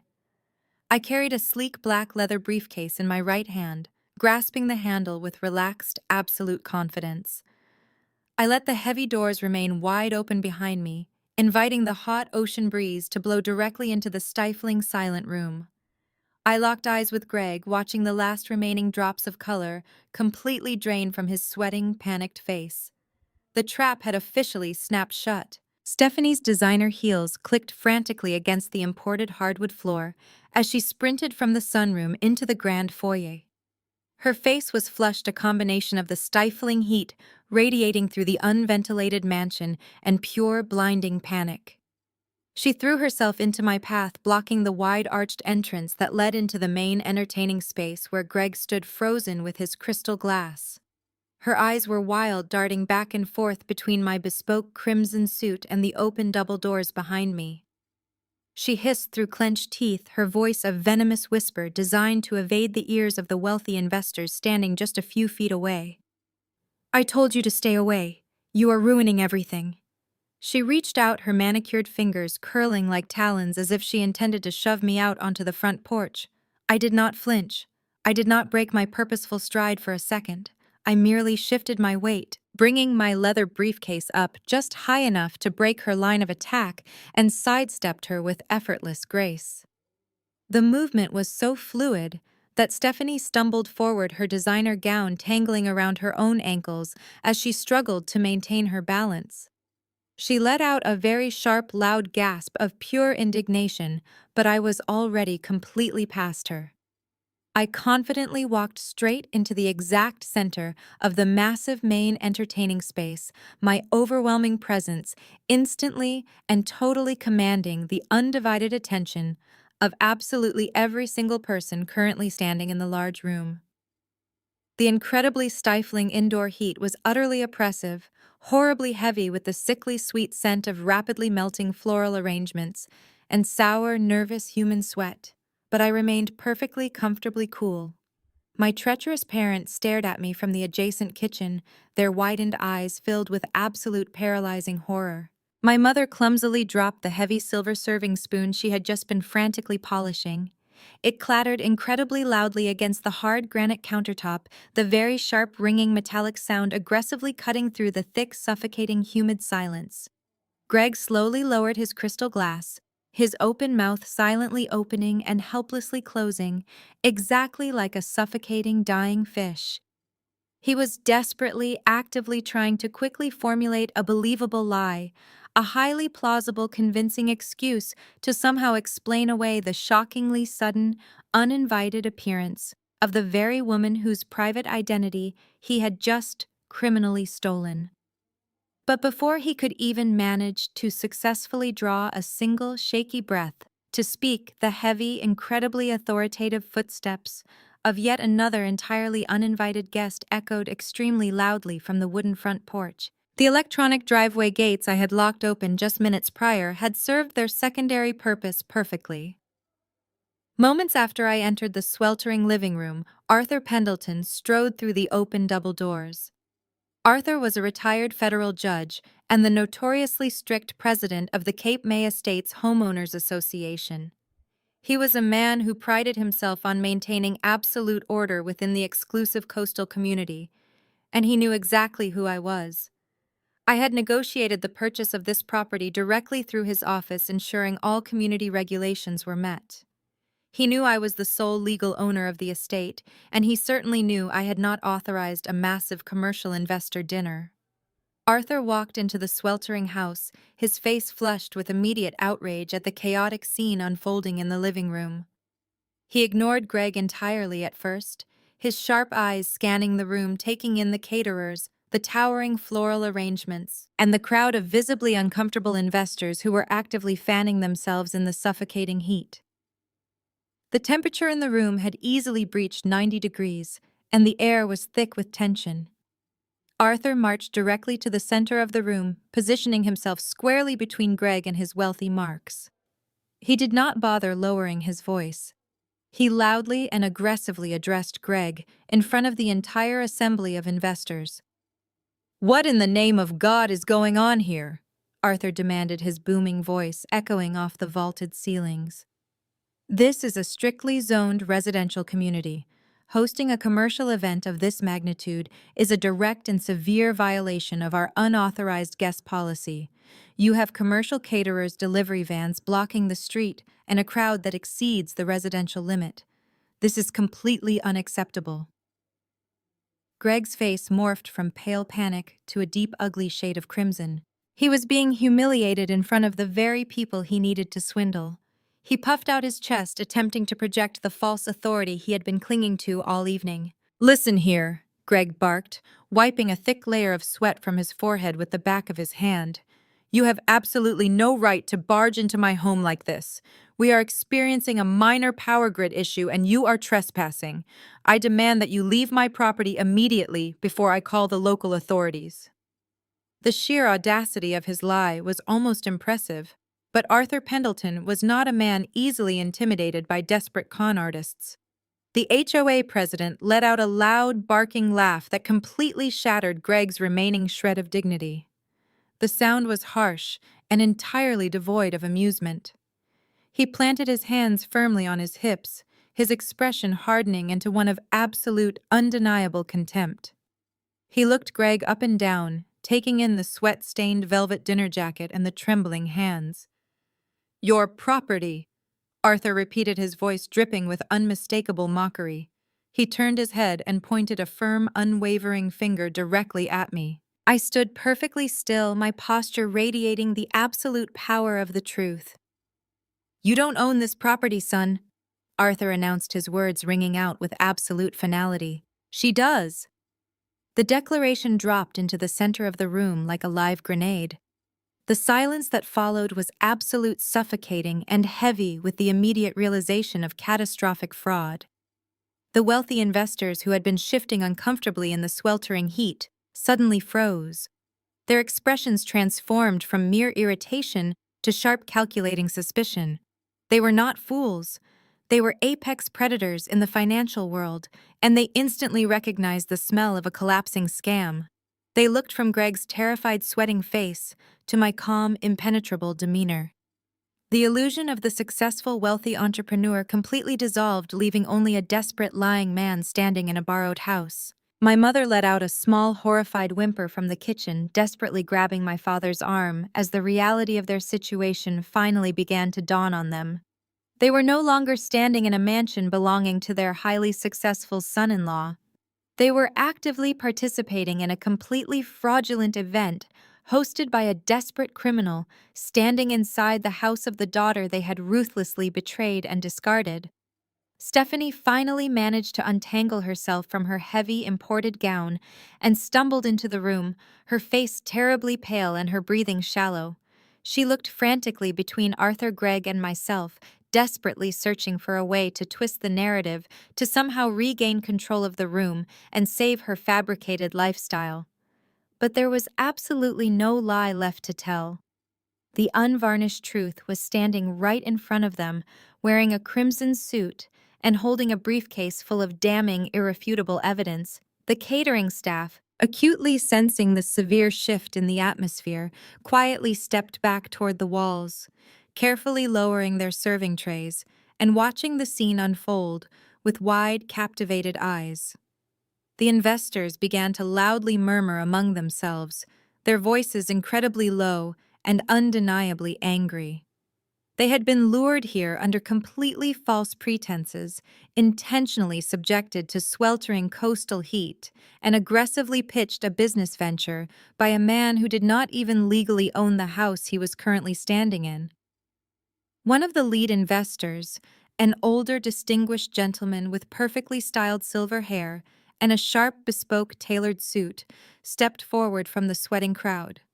He had been quietly, meticulously observing the entire chaotic exchange, his sharp eyes darting back and forth between Greg and myself.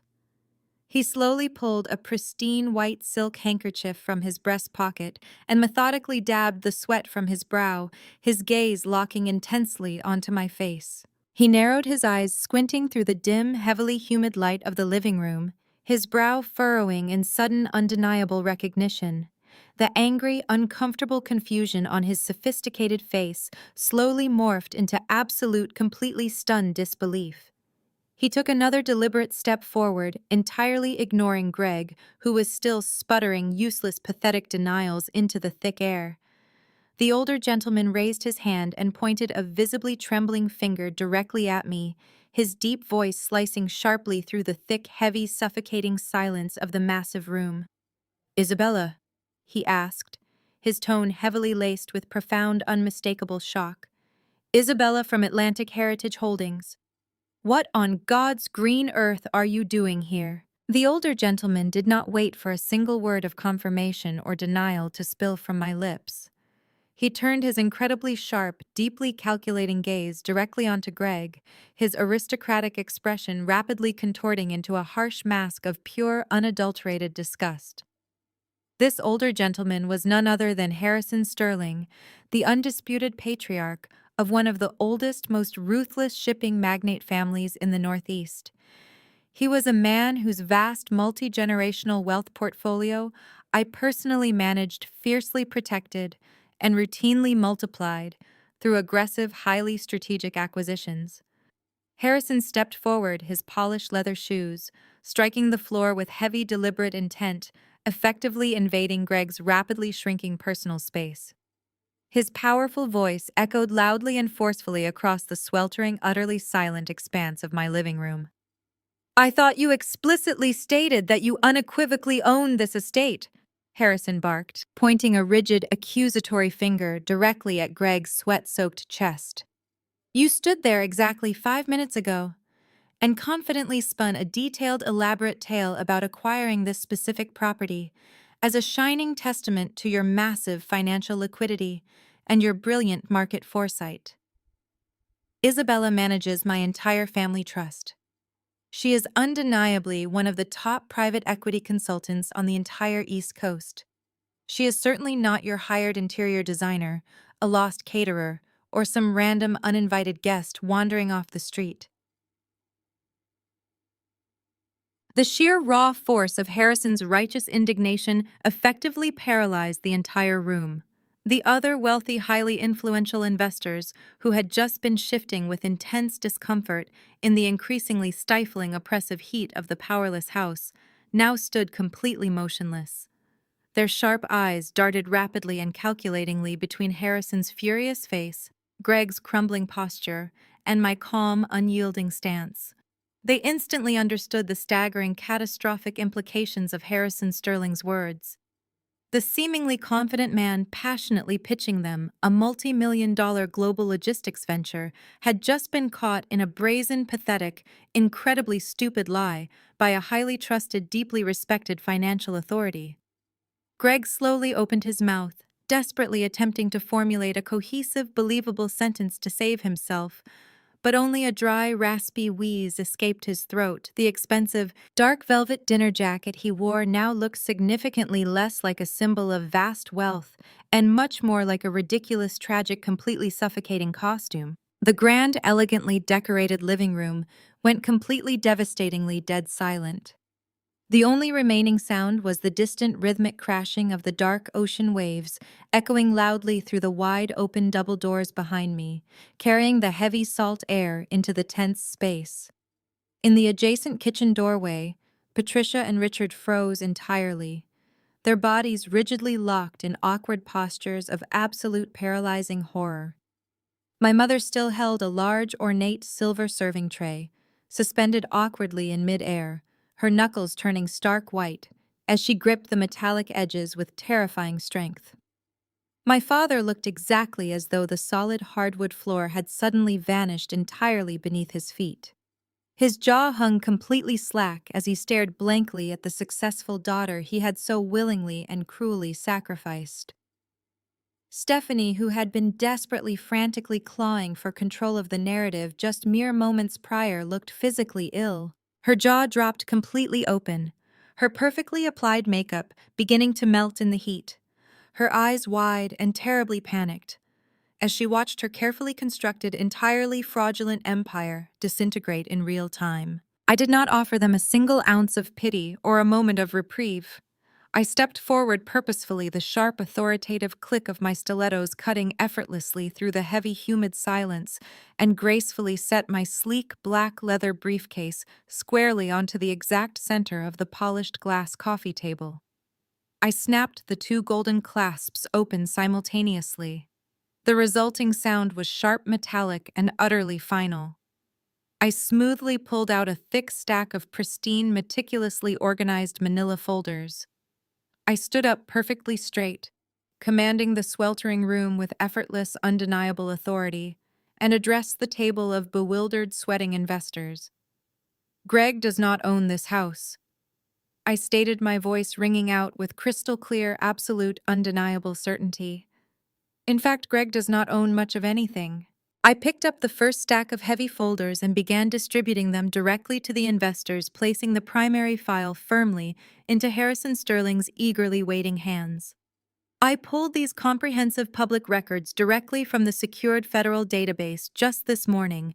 I explained, maintaining direct, unwavering eye contact with the wealthy men and women who were now eagerly and suspiciously opening the detailed files. "I strongly, vehemently encourage you to review the contents thoroughly before you commit a single dime of your capital to this man's entirely fabricated enterprise." Harrison adjusted his reading glasses, his eyes immediately scanning the top document. A low, furious sound rumbled deep in his chest. Inside those folders was the absolute, undeniable truth of Greg's pathetic, crumbling financial reality.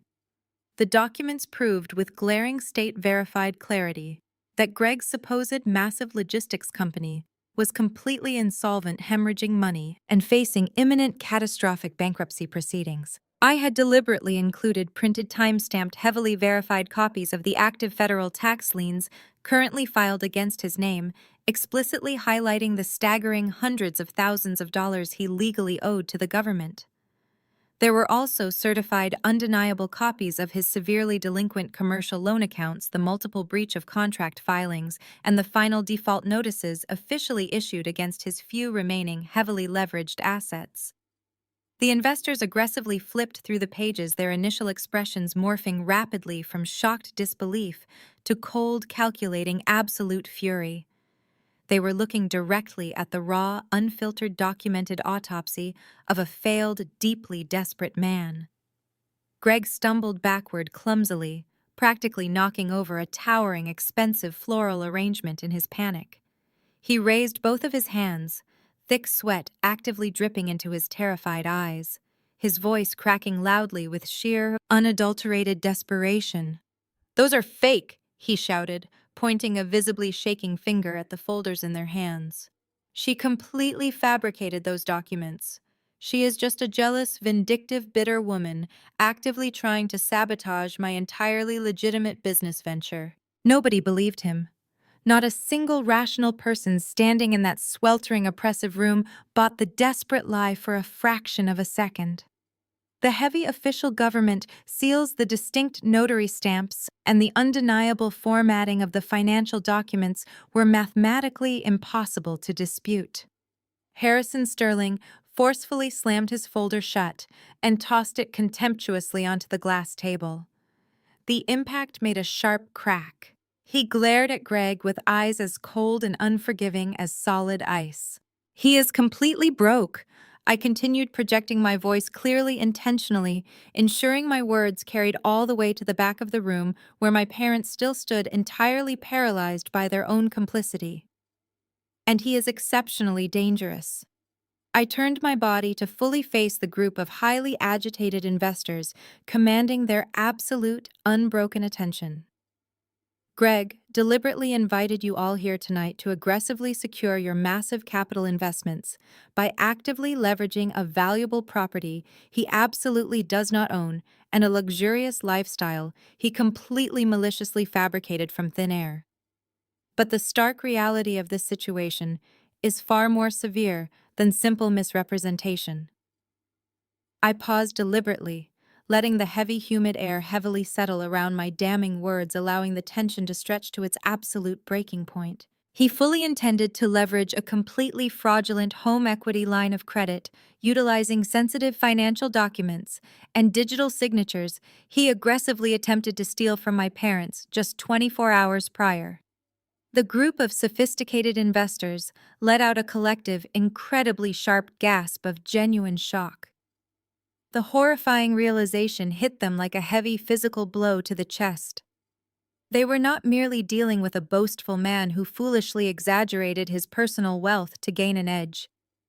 They were actively standing in a sweltering, completely disconnected house with a highly dangerous man who had actively attempted to commit severe, punishable financial crimes against his own trusting family members just to fraudulently fund a desperate, failing con. They realized instantly and unequivocally that they were being actively, maliciously conned. The polished, highly successful entrepreneur they thought they were seriously evaluating was actually a toxic, deeply desperate criminal predator. They looked around at the luxurious surroundings, the expensive melting floral arrangements, the crates of warm champagne, and the catered food, instantly recognizing, with utter disgust, that every single lavish item had been fraudulently procured on illicit credit, built entirely on a weak foundation of desperate lies and impending federal fraud. The financial trap had fully closed, and the investors knew exactly who the primary prey was supposed to be. They had narrowly avoided stepping blindly into a catastrophic financial bear trap, saved entirely by the astonishing fact that the true legal owner of the house happened to be the very same powerful woman who flawlessly managed their private wealth. Harrison Sterling stared down at the documents, his jaw set in a rigid line of pure outrage. The other investors followed suit, reading the highlighted tax liens and bankruptcy filings with mounting disgust. The oppressive heat of the room seemed to amplify their collective fury. One by one, the wealthy men and women placed their crystal champagne flutes down on the glass tables. They did not set them down gently. The sharp, aggressive clinking of expensive crystal against glass rang out like gunshots in the suffocating silence. Harrison was the first to move.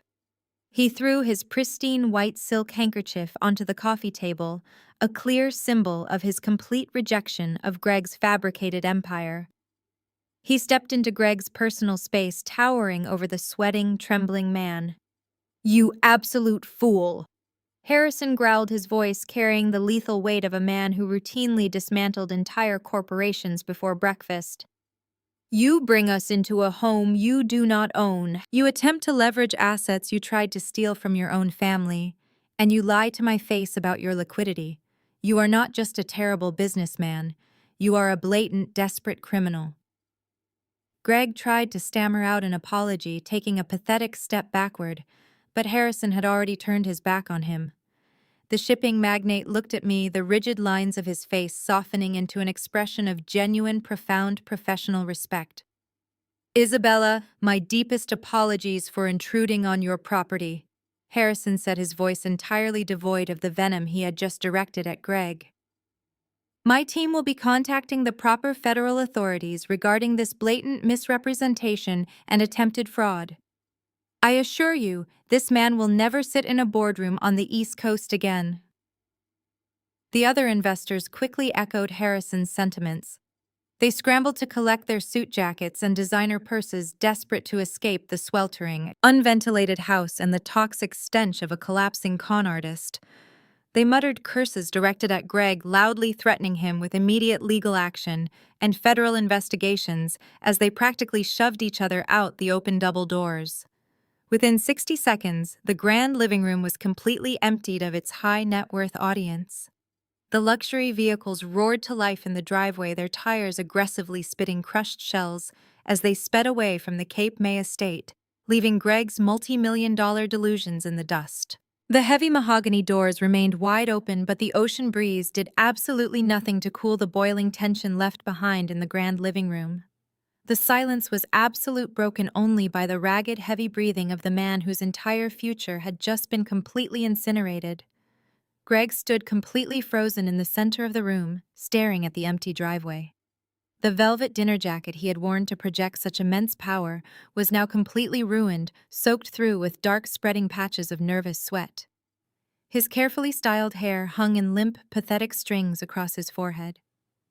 With his financial lifeline completely gone, and his wealthy marks fleeing down the coastal highway, the charming, sophisticated facade instantly evaporated.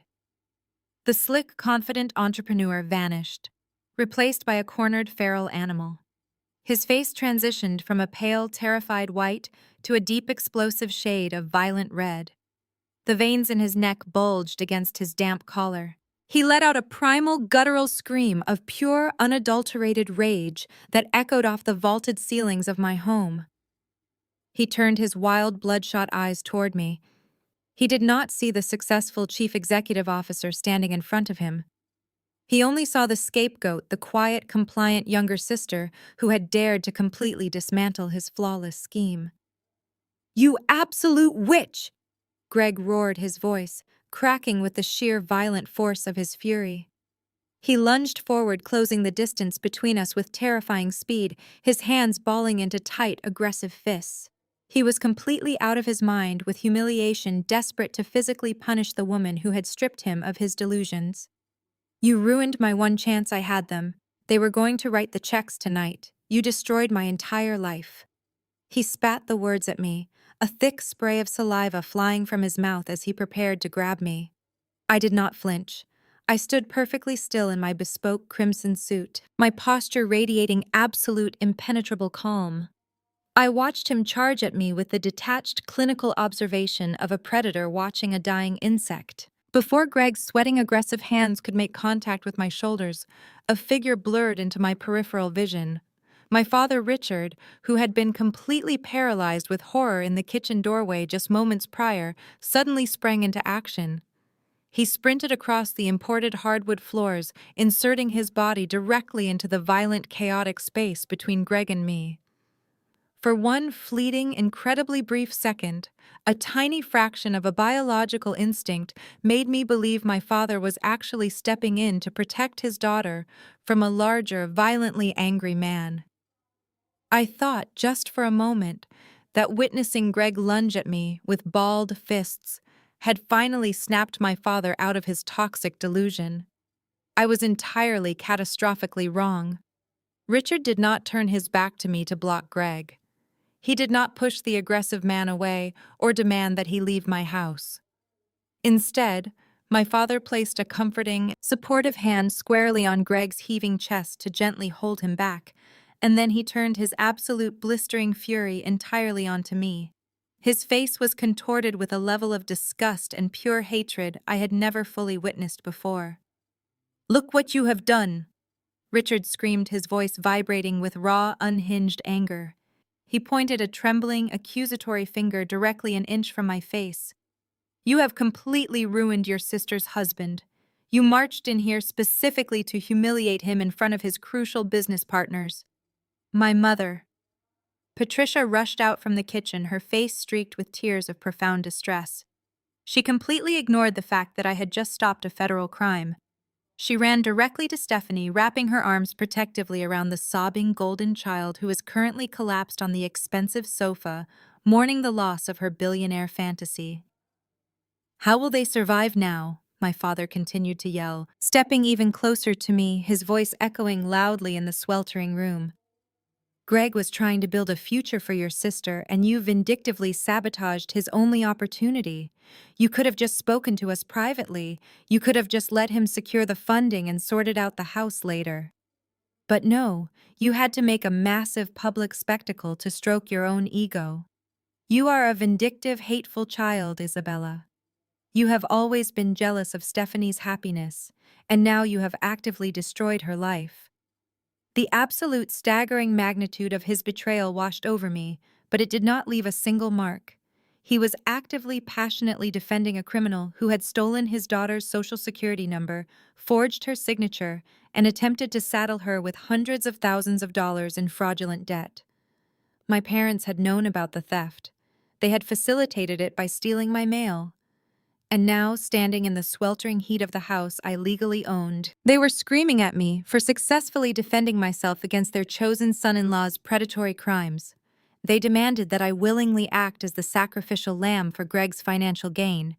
They expected me to happily absorb a massive life-altering federal fraud, purely so Stephanie could continue pretending to be a wealthy socialite. The final microscopic tether of familial obligation that had somehow survived 33 years of emotional abuse was permanently, cleanly severed. I did not flinch at my father's harsh, incredibly cruel words.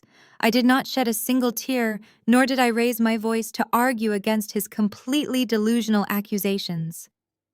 The time for emotional family debates had expired the moment they handed my bank statements over to a con artist. I looked directly into my father's furious eyes, maintaining a gaze so devoid of warmth that he actually faltered instinctively, taking a half-step backward. I smoothly turned my attention away from my parents, entirely dismissing them as completely irrelevant to the current transaction. I reached back into my sleek black leather briefcase, which still sat open on the glass coffee table. My manicured fingers bypassed the public tax records and bankruptcy filings. Instead, I reached into the specialized secure side pocket. I slowly and deliberately pulled out a crisp, pristine white envelope. The thick parchment paper featured a highly distinct, embossed federal banking seal pressed firmly into the top left corner, marking it as a document of the highest institutional authority. I held the sealed envelope up in the stifling, humid air, ensuring the embossed logo caught the fading light of the coastal sunset. I locked eyes with the ruined, sweating man hiding behind my father. A slow, chilling smile spread across my face. You haven't heard the best part yet, Greg.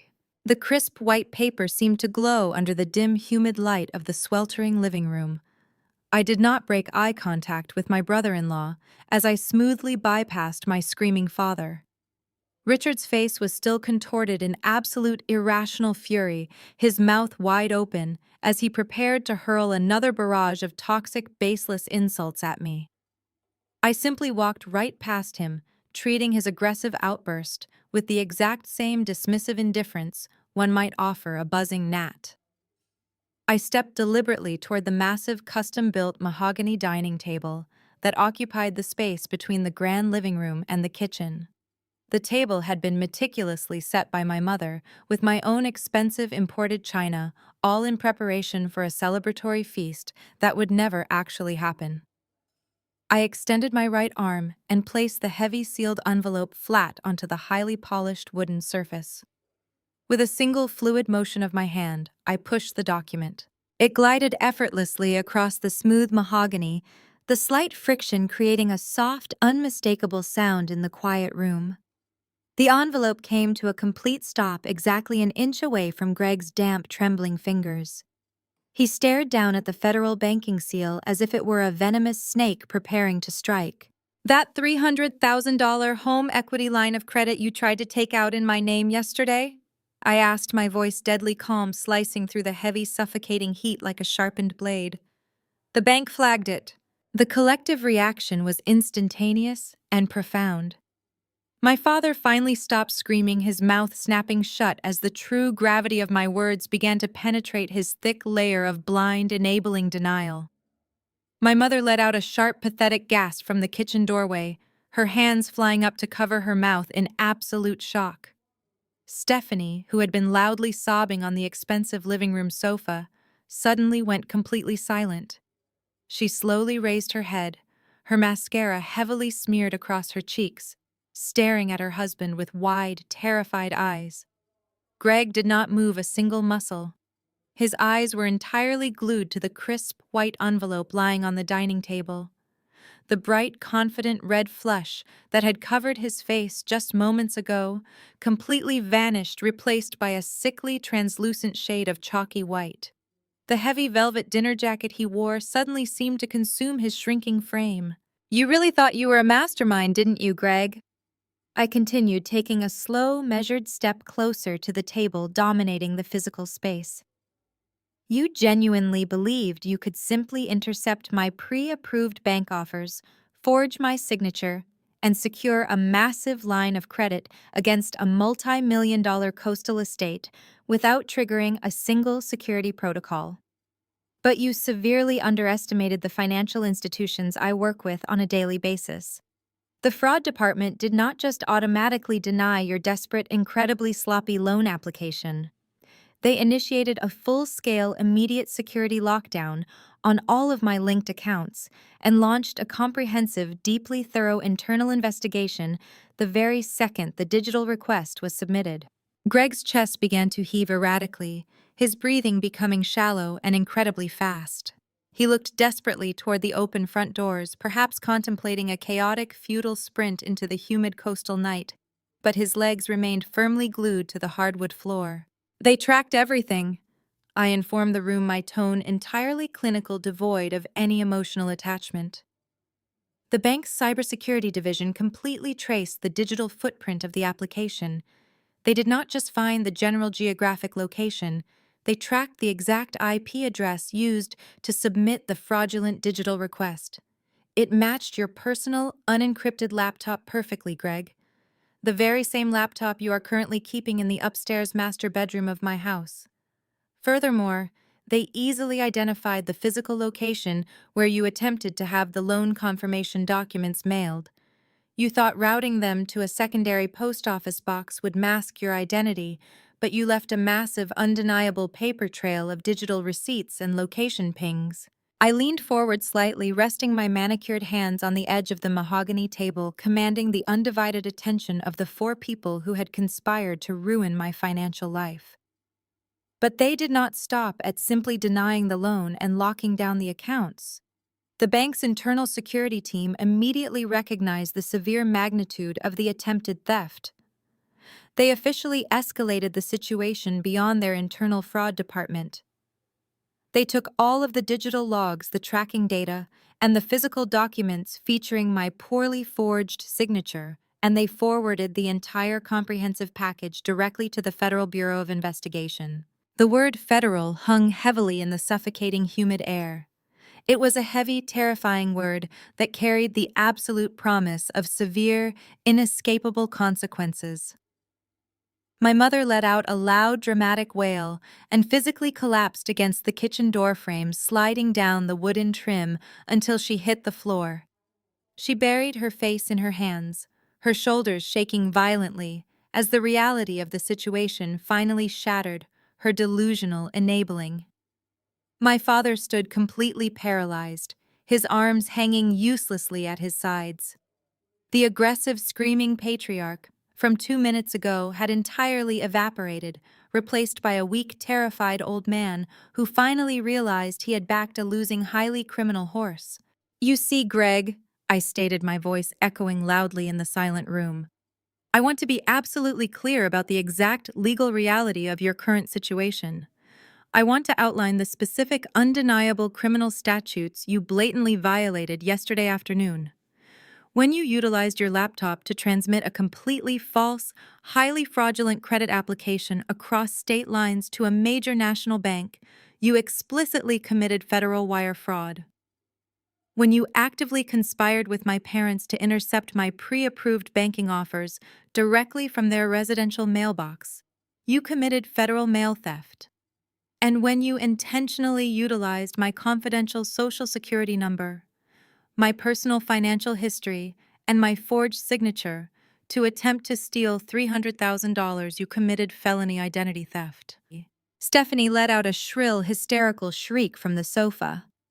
"No!" she screamed, her voice cracking with pure, unadulterated panic. "Greg, tell her she is lying. Tell her you didn't do this. You promised me we had the money. You promised me this house was ours." I did not even bother looking at my sister. I kept my gaze firmly, mercilessly locked onto Greg's terrified, sweating face. "This is no longer a simple family disagreement," I explained, driving the final devastating nail into the coffin of his manufactured reality. "This is not a civil dispute that we can quietly sweep under the rug to protect Stephanie's delicate social reputation. This is not a minor financial mistake that Dad can conveniently bail you out of with his retirement savings. This is a severe, highly documented, multi-layered federal crime. The authorities are already heavily involved. Federal warrants are likely being drafted by a judge at this very moment. You are not going to walk away from this with a stern warning and a bruised ego. You are looking at a minimum of a decade in a federal penitentiary." Faced with the terrifying, inescapable reality of federal prison, the last remaining shred of Greg's manufactured bravado completely spectacularly shattered. The smooth, charming, confident entrepreneur persona dissolved entirely, leaving behind nothing but a pathetic, terrified coward, desperately eager to save his own skin at any cost. His eyes darted wildly around the room, taking in the shocked, horrified faces of the family members he had so eagerly exploited.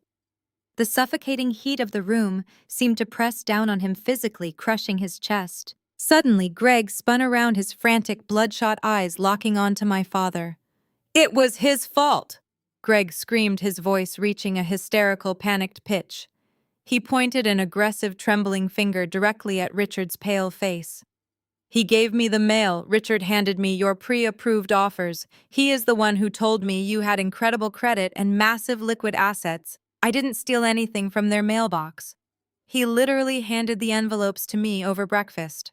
Richard gasped loudly, taking another step backward, his hands raising defensively. "Greg, what are you doing?" He stammered, his voice weak and trembling. "We were just trying to help you secure the business loan. We didn't know you were going to commit federal fraud." You knew exactly what I was doing, Greg roared, throwing his hands in the air, his panic completely overriding any lingering sense of familial loyalty. You both knew Patricia stood right there in the kitchen and helped me diligently practice Isabella's signature. She explicitly told me exactly how Isabella beautifully loops her vowels. I watched them turn against each other in real time. The perfect family facade was crumbling completely. I just smiled watching my flawless revenge unfold perfectly. Greg did not stop with my father. The dam of his manufactured confidence had completely burst, and a torrent of ugly, pathetic self-preservation flooded out into the stifling, humid air of the living room. He spun around his expensive velvet jacket, now a dark, sodden mess of nervous perspiration, and aimed his violently trembling finger directly at his own wife. Stephanie flinched violently, pressing her back flush against the expensive upholstery of the sofa, as if trying to merge with the fabric. "She made me do it!" Greg shrieked, his voice cracking and echoing wildly off the vaulted ceilings. He was completely unhinged, a cornered rat, entirely willing to chew off its own limbs to escape the trap. Stephanie demanded the lifestyle. She needed the designer bags, the luxury cars, the endless spa treatments, and the country club memberships. I told her the logistics company was bleeding. Capital 6 months ago, I told her we were drowning in debt. But she refused to listen. She screamed at me, telling me I was a pathetic failure of a man if I could not provide the billionaire lifestyle she absolutely felt she was entitled to. She explicitly told me to find the money by any means necessary, or she would file for divorce and take whatever I had left. Stephanie let out a sound that was half gasp, half feral shriek. The absolute blinding shock on her face was almost poetic. The golden child, the eternally pampered princess, who had spent her entire 33 years being shielded from every conceivable consequence, was now being violently thrown directly under a speeding bus by her own chosen knight in shining armor. Her jaw hung slack, her chest heaving as she struggled to draw oxygen from the suffocating heavy air of the unventilated house. But Greg was far from finished. He pivoted his manic, bloodshot eyes downward, locking onto my mother, who was still slumped pathetically against the kitchen doorframe, weeping openly into her hands. "And you," Greg roared, taking an aggressive step toward Patricia. "Do not act like an innocent victim in this. You and Richard are the ones who actively facilitated the entire process. You stole Isabella's mail. You deliberately withheld her pre-approved banking offers and handed them to me over breakfast. You told me exactly how much equity she had sitting in this property. You sat at the kitchen island. Patricia and actively coached me on how to forge her signature. You laughed about it. You said Isabella was so distracted playing corporate hotshot that she would never even notice a few $100,000 missing from a credit line. Liar! Stephanie screamed, her voice tearing painfully through the room. She scrambled awkwardly off the sofa, her designer gown tangling around her legs, her perfectly applied mascara now running in thick, ugly black streams down her flushed cheeks. "You lying, pathetic coward! You promised me you were rich. You told me you were a visionary." "I told you what you wanted to hear so you would stop nagging me," Greg shouted back, matching her volume. His face twisted in a mask of pure, unadulterated contempt. "You are a spoiled, delusional parasite, Stephanie. You would drain a man dry and leave him for dead the second the credit cards declined. I am not taking the fall for this alone. I will tell the federal agents everything. I will testify that you and your parents were fully willing accomplices in a coordinated conspiracy to commit wire fraud. The total collapse of their marriage occurred in less than 3 minutes. It was a spectacular, violent implosion of lies, greed, and toxic entitlement, playing out in real time within the sweltering confines of my living room. The heavy, sweet stench of the wilting floral centerpieces mingled with the sharp tang of their terrified sweat, creating an atmosphere that was physically nauseating. I remained standing perfectly still by the mahogany table, my hands resting lightly on the smooth wood, observing the chaotic, screaming spectacle with the detached clinical fascination of a scientist examining a particularly aggressive bacterial culture under a microscope. I did not feel a single ounce of pity, nor did I feel the need to raise my voice to intervene. They were doing the work of destroying each other entirely on their own. Stephanie, realizing that her husband was actively preparing to drag her down into a federal indictment to save himself, turned wildly to the only source of salvation she had ever known. She lunged across the room toward my father, grabbing the lapels of his golf shirt with frantic, clawing hands. "Daddy, do something!" Stephanie wailed, her voice dissolving into hysterical, ugly sobs. She shook him violently, her face contorted in absolute panic. "Fix this! Make him stop lying!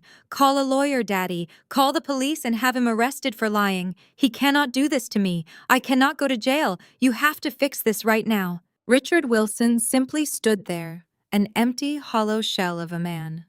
The aggressive, domineering patriarch who had spent decades dictating the terms of my worth based solely on my subservience to his golden child was completely catastrophically powerless.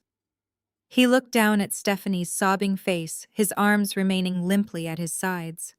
He did not pull her into a comforting embrace. He did not issue a booming authoritative command to instantly silence Greg. He simply stared blankly ahead, his eyes wide and vacant. For the very first time in his entire life, Richard was violently forced to confront a problem that he could not simply yell away, bully into submission, or sweep under the rug. The stark, terrifying reality of the financial and legal devastation facing them was actively paralyzing his cognitive functions. He knew exactly what federal defense attorneys cost. He knew that fighting a highly documented case of wire fraud, mail theft, and felony identity theft would require hundreds of thousands of dollars in immediate legal retainers. He was a middle-class man, living on a fixed pension, a man who had already heavily mortgaged his own modest home and drained his personal savings just to fund Stephanie's lavish fairy tale wedding to a man who was currently threatening to send them all to federal prison. He had absolutely nothing left to give. He could not write a check to make the Federal Bureau of Investigation disappear. He could not intimidate a federal prosecutor. He was entirely, fundamentally useless. The golden child was actively drowning in a stormy sea of criminal liability, and her beloved father possessed absolutely no life preserver to throw her. The realization of Richard's total impotence slowly dawned on Patricia. My mother lowered her hands from her tear-streaked face, her bloodshot eyes darting frantically from her broken husband to her hysterical screaming daughter, and finally to the sweating cornered son-in-law who was actively preparing to betray them all to federal authorities. The carefully constructed, fiercely protected illusion of their perfect, superior family dynamic had been entirely incinerated. They were exposed, vulnerable, and facing the absolute destruction of their freedom and their lives. Patricia's gaze slowly tracked across the sweltering room, finally locking onto me. I stood immaculate, composed, and completely untouchable. I was the very picture of absolute financial and operational authority, possessing the exact power and resources they so desperately, urgently lacked. The psychological shift in my mother's eyes was instantaneous and profoundly pathetic. The decades of relentless criticism, the constant belittling, the overt favoritism, and the cruel dismissive arrogance completely vanished instantly, replaced by a raw, unadulterated, deeply humiliating desperation. Patricia scrambled forward on her hands and knees across the expensive imported hardwood floor. She did not bother to stand up. She actively crawled toward me, her skirt catching under her knees, her face twisted into a mask of pure, pleading agony. She reached the edge of the mahogany dining table and grabbed the polished wooden leg, pulling herself up just enough to look directly into my eyes. She fell back onto her knees, clasping her hands tightly together in front of her chest in a desperate, frantic posture of prayer. Tears poured down her face, dripping off her chin and splashing onto the floorboards. "Isabella, please," Patricia wept, her voice a ragged, breathless beg that echoed loudly over Stephanie's continued hysterical sobbing and Greg's panicked pacing. "Please, Isabella, you have to help us. You heard what that important man said. You are incredibly rich. The investor said you manage millions and millions of dollars for powerful people. You have connections everywhere. You can hire the absolute best defense lawyers in the entire country. You possess the money to make this whole terrible misunderstanding go away." She reached out a trembling hand, attempting to grasp the hem of my crimson suit jacket, but I took a smooth, deliberate half-step backward, ensuring she grasped nothing but the hot, humid air. "Please, Isabella, I am begging you on my hands and knees." Patricia continued to wail, her voice cracking with the sheer force of her terror. "Greg is out of his mind. He is going to tell the authorities terrible lies about us. He is going to ruin your sister's life. Stephanie is innocent. She did not understand what he was doing. You cannot let your only sister go to federal prison. You have the power to stop this right now. Withdraw the fraud alert. Call the bank and tell them it was authorized. Buy Greg's terrible company and pay off his debts so the federal agents go away. Please, Isabella. I know we have had our minor disagreements, but we are your family. You have to use your wealth to save us. Please, for your sister." I maintained my unblinking gaze on Greg's pale, terrified face as I smoothly pulled the crisp white envelope entirely out of my leather briefcase. The federal banking seal embossed on the top corner caught the dim light of the sweltering living room, signaling the absolute end of his pathetic charade.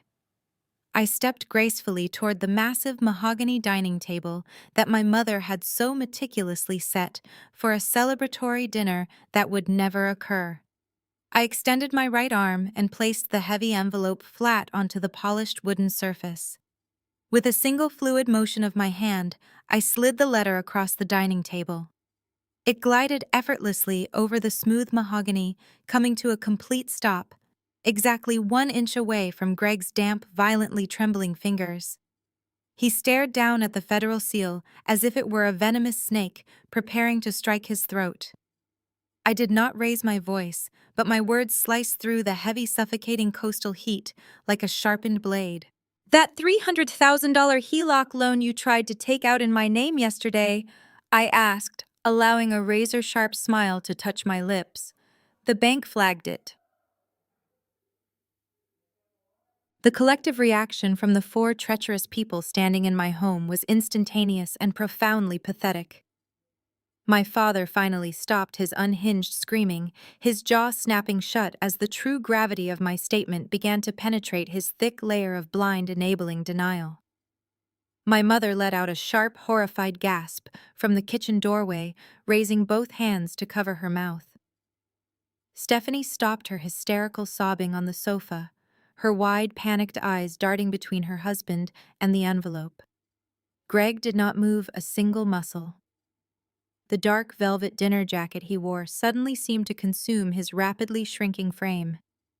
"You actually believed you were a mastermind, didn't you, Greg?" I continued, taking a slow, measured step closer to the table to completely dominate the physical space. "You genuinely thought you could simply intercept my pre-approved bank offers from my parents' mailbox, forge my signature, and secure a massive line of credit against a multi-million-dollar residential estate without triggering a single security protocol.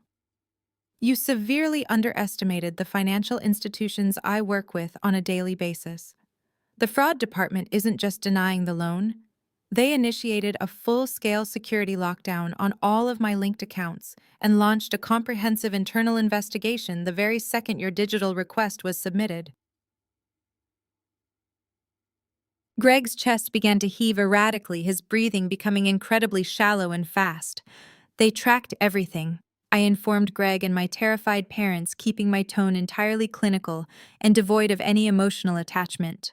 "The bank's cybersecurity division traced the digital footprint of the application directly to the exact IP address from Greg's laptop. The very same laptop you are currently keeping in the upstairs master bedroom of my house. Furthermore, they easily identified the physical location where you attempted to have the loan confirmation documents mailed. They did not stop at simply denying the loan.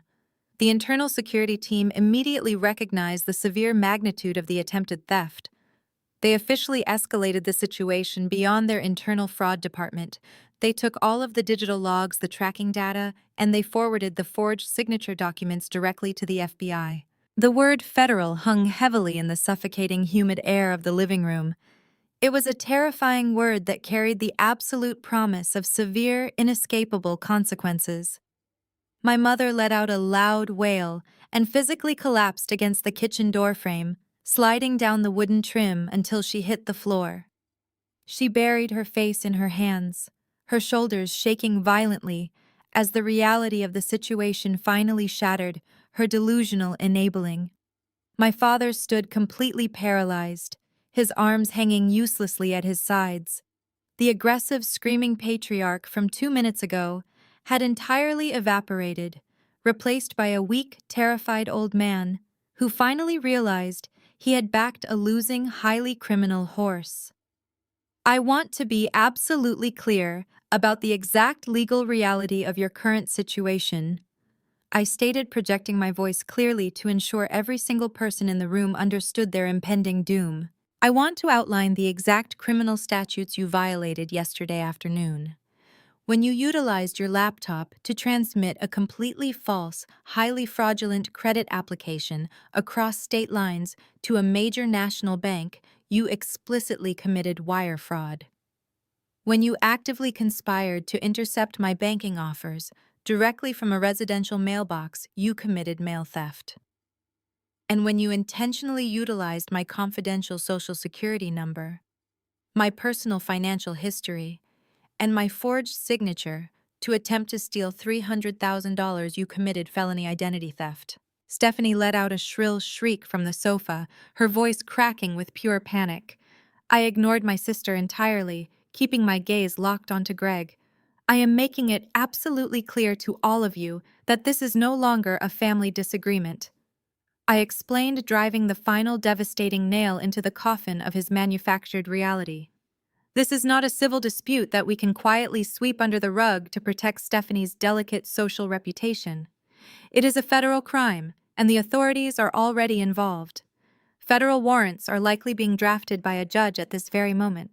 You are looking at a minimum of a decade in a federal penitentiary. Faced with the terrifying reality of federal prison, Greg's bravado completely shatters. The smooth, charming, confident entrepreneur persona dissolved entirely, leaving behind nothing but a pathetic, terrified coward, desperately eager to save his own skin at any cost. His eyes darted wildly around the room, taking in the shocked, horrified faces of the family members he had so eagerly exploited.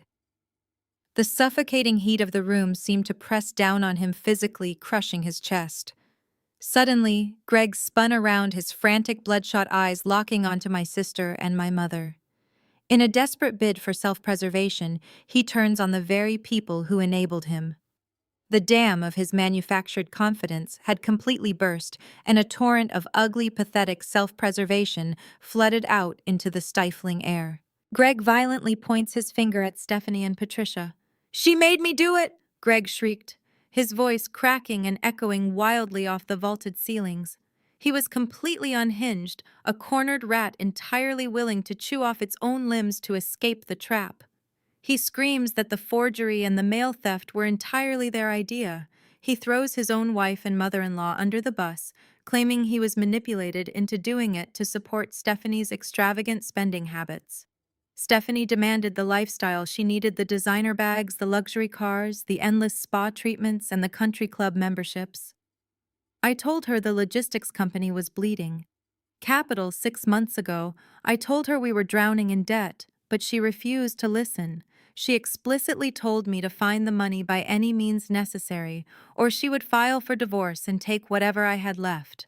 And Patricia actively coached me on how to forge the signature. You told me exactly how she loops her vowels. Stephanie breaks down into hysterical, ugly tears as her marriage crumbles in seconds.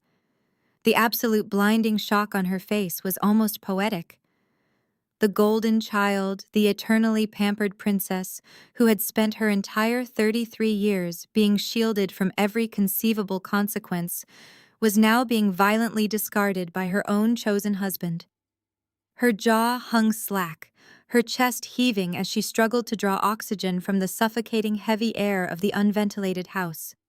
She scrambled awkwardly off the sofa, her designer gown tangling around her legs, her perfectly applied mascara now running in thick, ugly black streams down her flushed cheeks. You lying, pathetic coward. You promised me you were rich. She looks to Patricia and Richard to fix it to bail her out as they have done for her entire life. She lunged across the room toward my parents, grabbing the lapels of my father's shirt with frantic, clawing hands. "Daddy, do something!" Stephanie wailed. "Fix this! Make him stop lying. Call a lawyer, Daddy. Call the police and have him arrested for lying. He cannot do this to me. I cannot go to jail. You have to fix this right now." For the first time, Patricia and Richard are completely powerless. Richard Wilson simply stood there, an empty, hollow shell of a man. The aggressive, domineering patriarch who had spent decades dictating the terms of my worth based solely on my subservience to his golden child could not simply yell away bully into submission or sweep this under the rug. The stark, terrifying reality of the financial and legal devastation facing them was actively paralyzing his cognitive functions. The financial scale of the problem, $300,000 in attempted fraud plus impending criminal legal fees, is far beyond their middle-class means. He was a man living on a fixed pension, a man who had already heavily mortgaged his own modest home and drained his personal savings just to fund Stephanie's lavish fairy tale wedding. He had absolutely nothing left to give. He could not write a check to make the Federal Bureau of Investigation disappear. They cannot save the golden child. The realization of Richard's total impotence slowly dawned on Patricia. The carefully constructed, fiercely protected illusion of their perfect superior family dynamic had been entirely incinerated. They were exposed, vulnerable, and facing the absolute destruction of their freedom and their lives. Patricia's gaze slowly tracked across the sweltering room, finally locking onto me.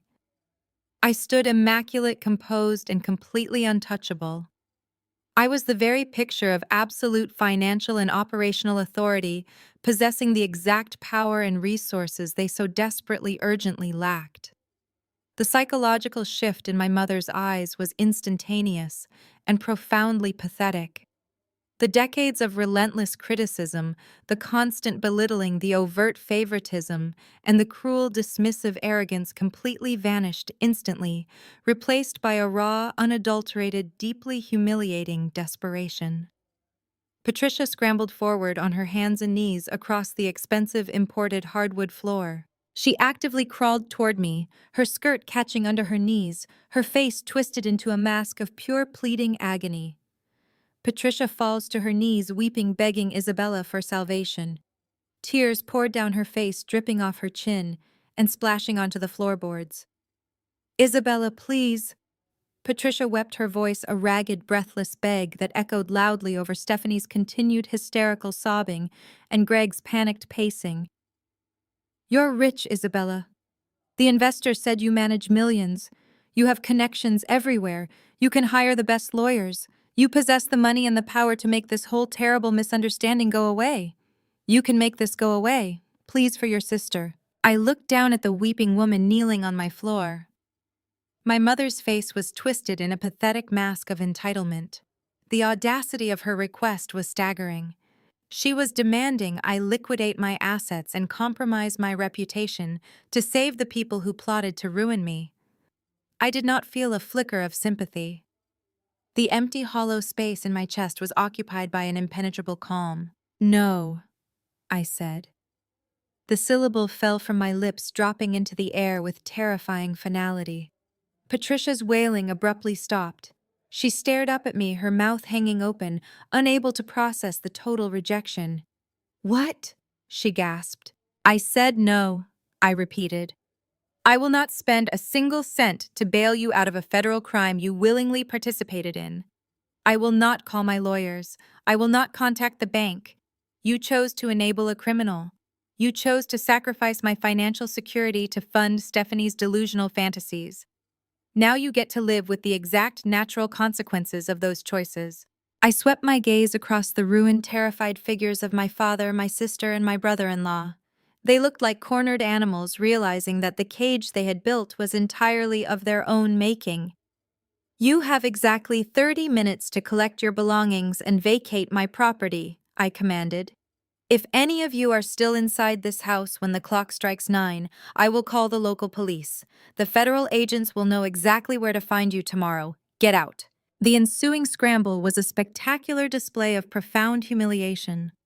The illusion of their high-class superiority completely evaporated as pure panic took over. Greg was the first to move sprinting up the grand staircase. He was no longer the arrogant entrepreneur, but a terrified fugitive packing a suitcase. Stephanie followed seconds later, dragging her designer gown up the stairs, while sobbing hysterically, screaming at Greg to wait. My father slowly helped my mother off the floor. They leaned on each other, two broken enablers, and shuffled toward the guest suite to pack. Exactly 26 minutes later, the chaotic exodus began. Greg sprinted out the front door, hauling two massive suitcases, throwing them into the trunk of his leased sedan without a single glance backward. Stephanie trailed behind him, carrying a mountain of shopping bags, her face a swollen red mess of tears and smeared makeup. She tried to grab his arm, but he violently shook her off, sliding into the driver's seat and slamming the door. My parents emerged last.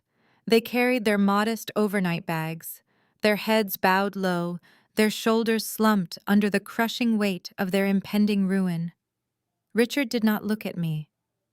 Patricia paused at the threshold, her bloodshot eyes seeking mine one final time, searching for a microscopic shred of mercy that simply did not exist. I stared back with an unwavering gaze. She swallowed hard, lowered her head, and walked out into the humid night. I watched from the grand entryway as the two vehicles roared to life. Their headlights sliced through the darkness as they sped down the driveway, desperate to escape the scene of their ultimate defeat. I reached forward, grasped the heavy brass handles, and pulled the double doors shut. The heavy click of the deadbolt locking into place echoed through the empty house. The toxic infection had finally been excised. The passage of time is a brutally efficient mechanism for delivering justice. Over the next 6 months, the federal wheels of consequence ground the fabricated empire of Greg and Stephanie into absolute dust. The bank's security division and the Federal Bureau of Investigation viewed the matter exactly as it was: a blatant, highly documented attempt to commit felony wire fraud and identity theft. The authorities moved swiftly and mercilessly. Greg was formally indicted just 3 weeks after he fled my Cape May estate. The local news heavily covered the spectacular downfall of the self-proclaimed visionary entrepreneur. The federal investigators froze all of his business accounts and initiated a detailed audit of his logistics company. They quickly discovered exactly what I already knew. The company was a hollow shell, deeply leveraged and bleeding capital. The courts moved to liquidate his entire business infrastructure, to pay restitution, and clear his mounting debts. His luxury leased vehicles were repossessed. His expensive office spaces were cleared out. Faced with overwhelming digital evidence, the IP address logs, the intercepted mail records, and his own highly incriminating paper trail, Greg's defense attorneys advised him to take a plea deal. He was currently awaiting sentencing, staring down the prospect of serving significant time in a federal penitentiary. Stephanie's glittering fantasy world of high society privilege vanished overnight. When the federal agents froze Greg's assets, the designer credit cards declined. The spa memberships were abruptly canceled. The luxury apartment lease was terminated. Utterly dependent, completely lacking any marketable skills, and entirely abandoned by the husband who had publicly blamed her for his crimes, the golden child experienced a devastating crash back to reality. Stripped of her billionaire delusions, Stephanie was humiliatingly forced to pack her remaining belongings into garbage bags and move back into her childhood bedroom in my parents' modest, aging suburban home. She spent her days crying endlessly, unable to cope with the harsh reality of clipping coupons and checking price tags. For Richard and Patricia, the fallout was a distinct, inescapable brand of social torture. They had spent months loudly bragging at their local country club about their wealthy son-in-law, their brilliant daughter, and the sprawling seaside mansion they were going to retire in. Now they were forced to endure the agonizing humiliation of fielding probing questions from those very same friends. They had to invent pathetic, transparent lies to explain why Greg was suddenly on the evening news for wire fraud, why Stephanie was living in their spare bedroom, and why they would not be hosting any summer parties at the estate. The sheer financial scale of the legal disaster was entirely beyond their middle-class means.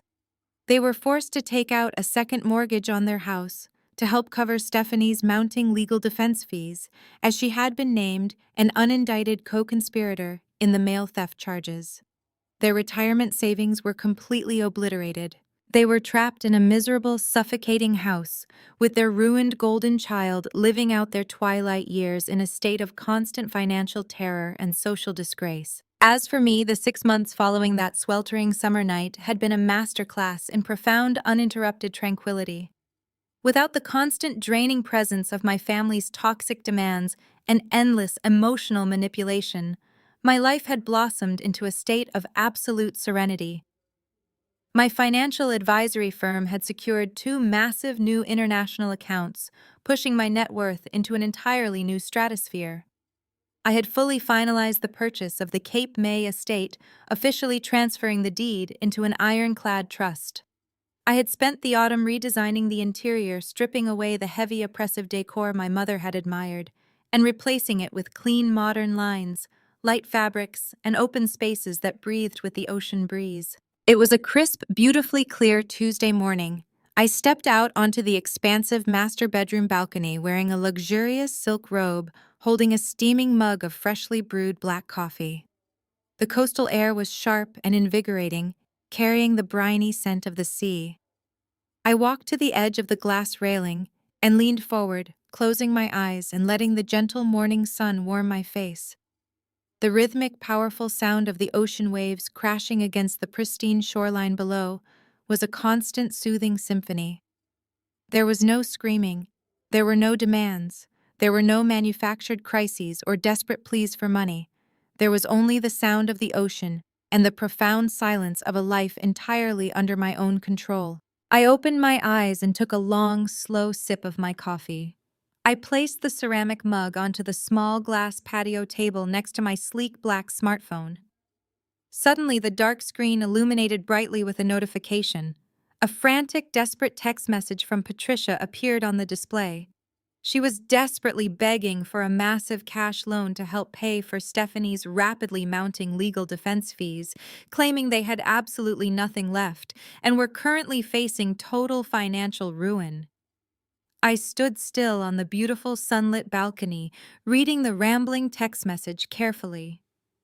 I did not feel a sudden spike of adrenaline or a single ounce of familial obligation.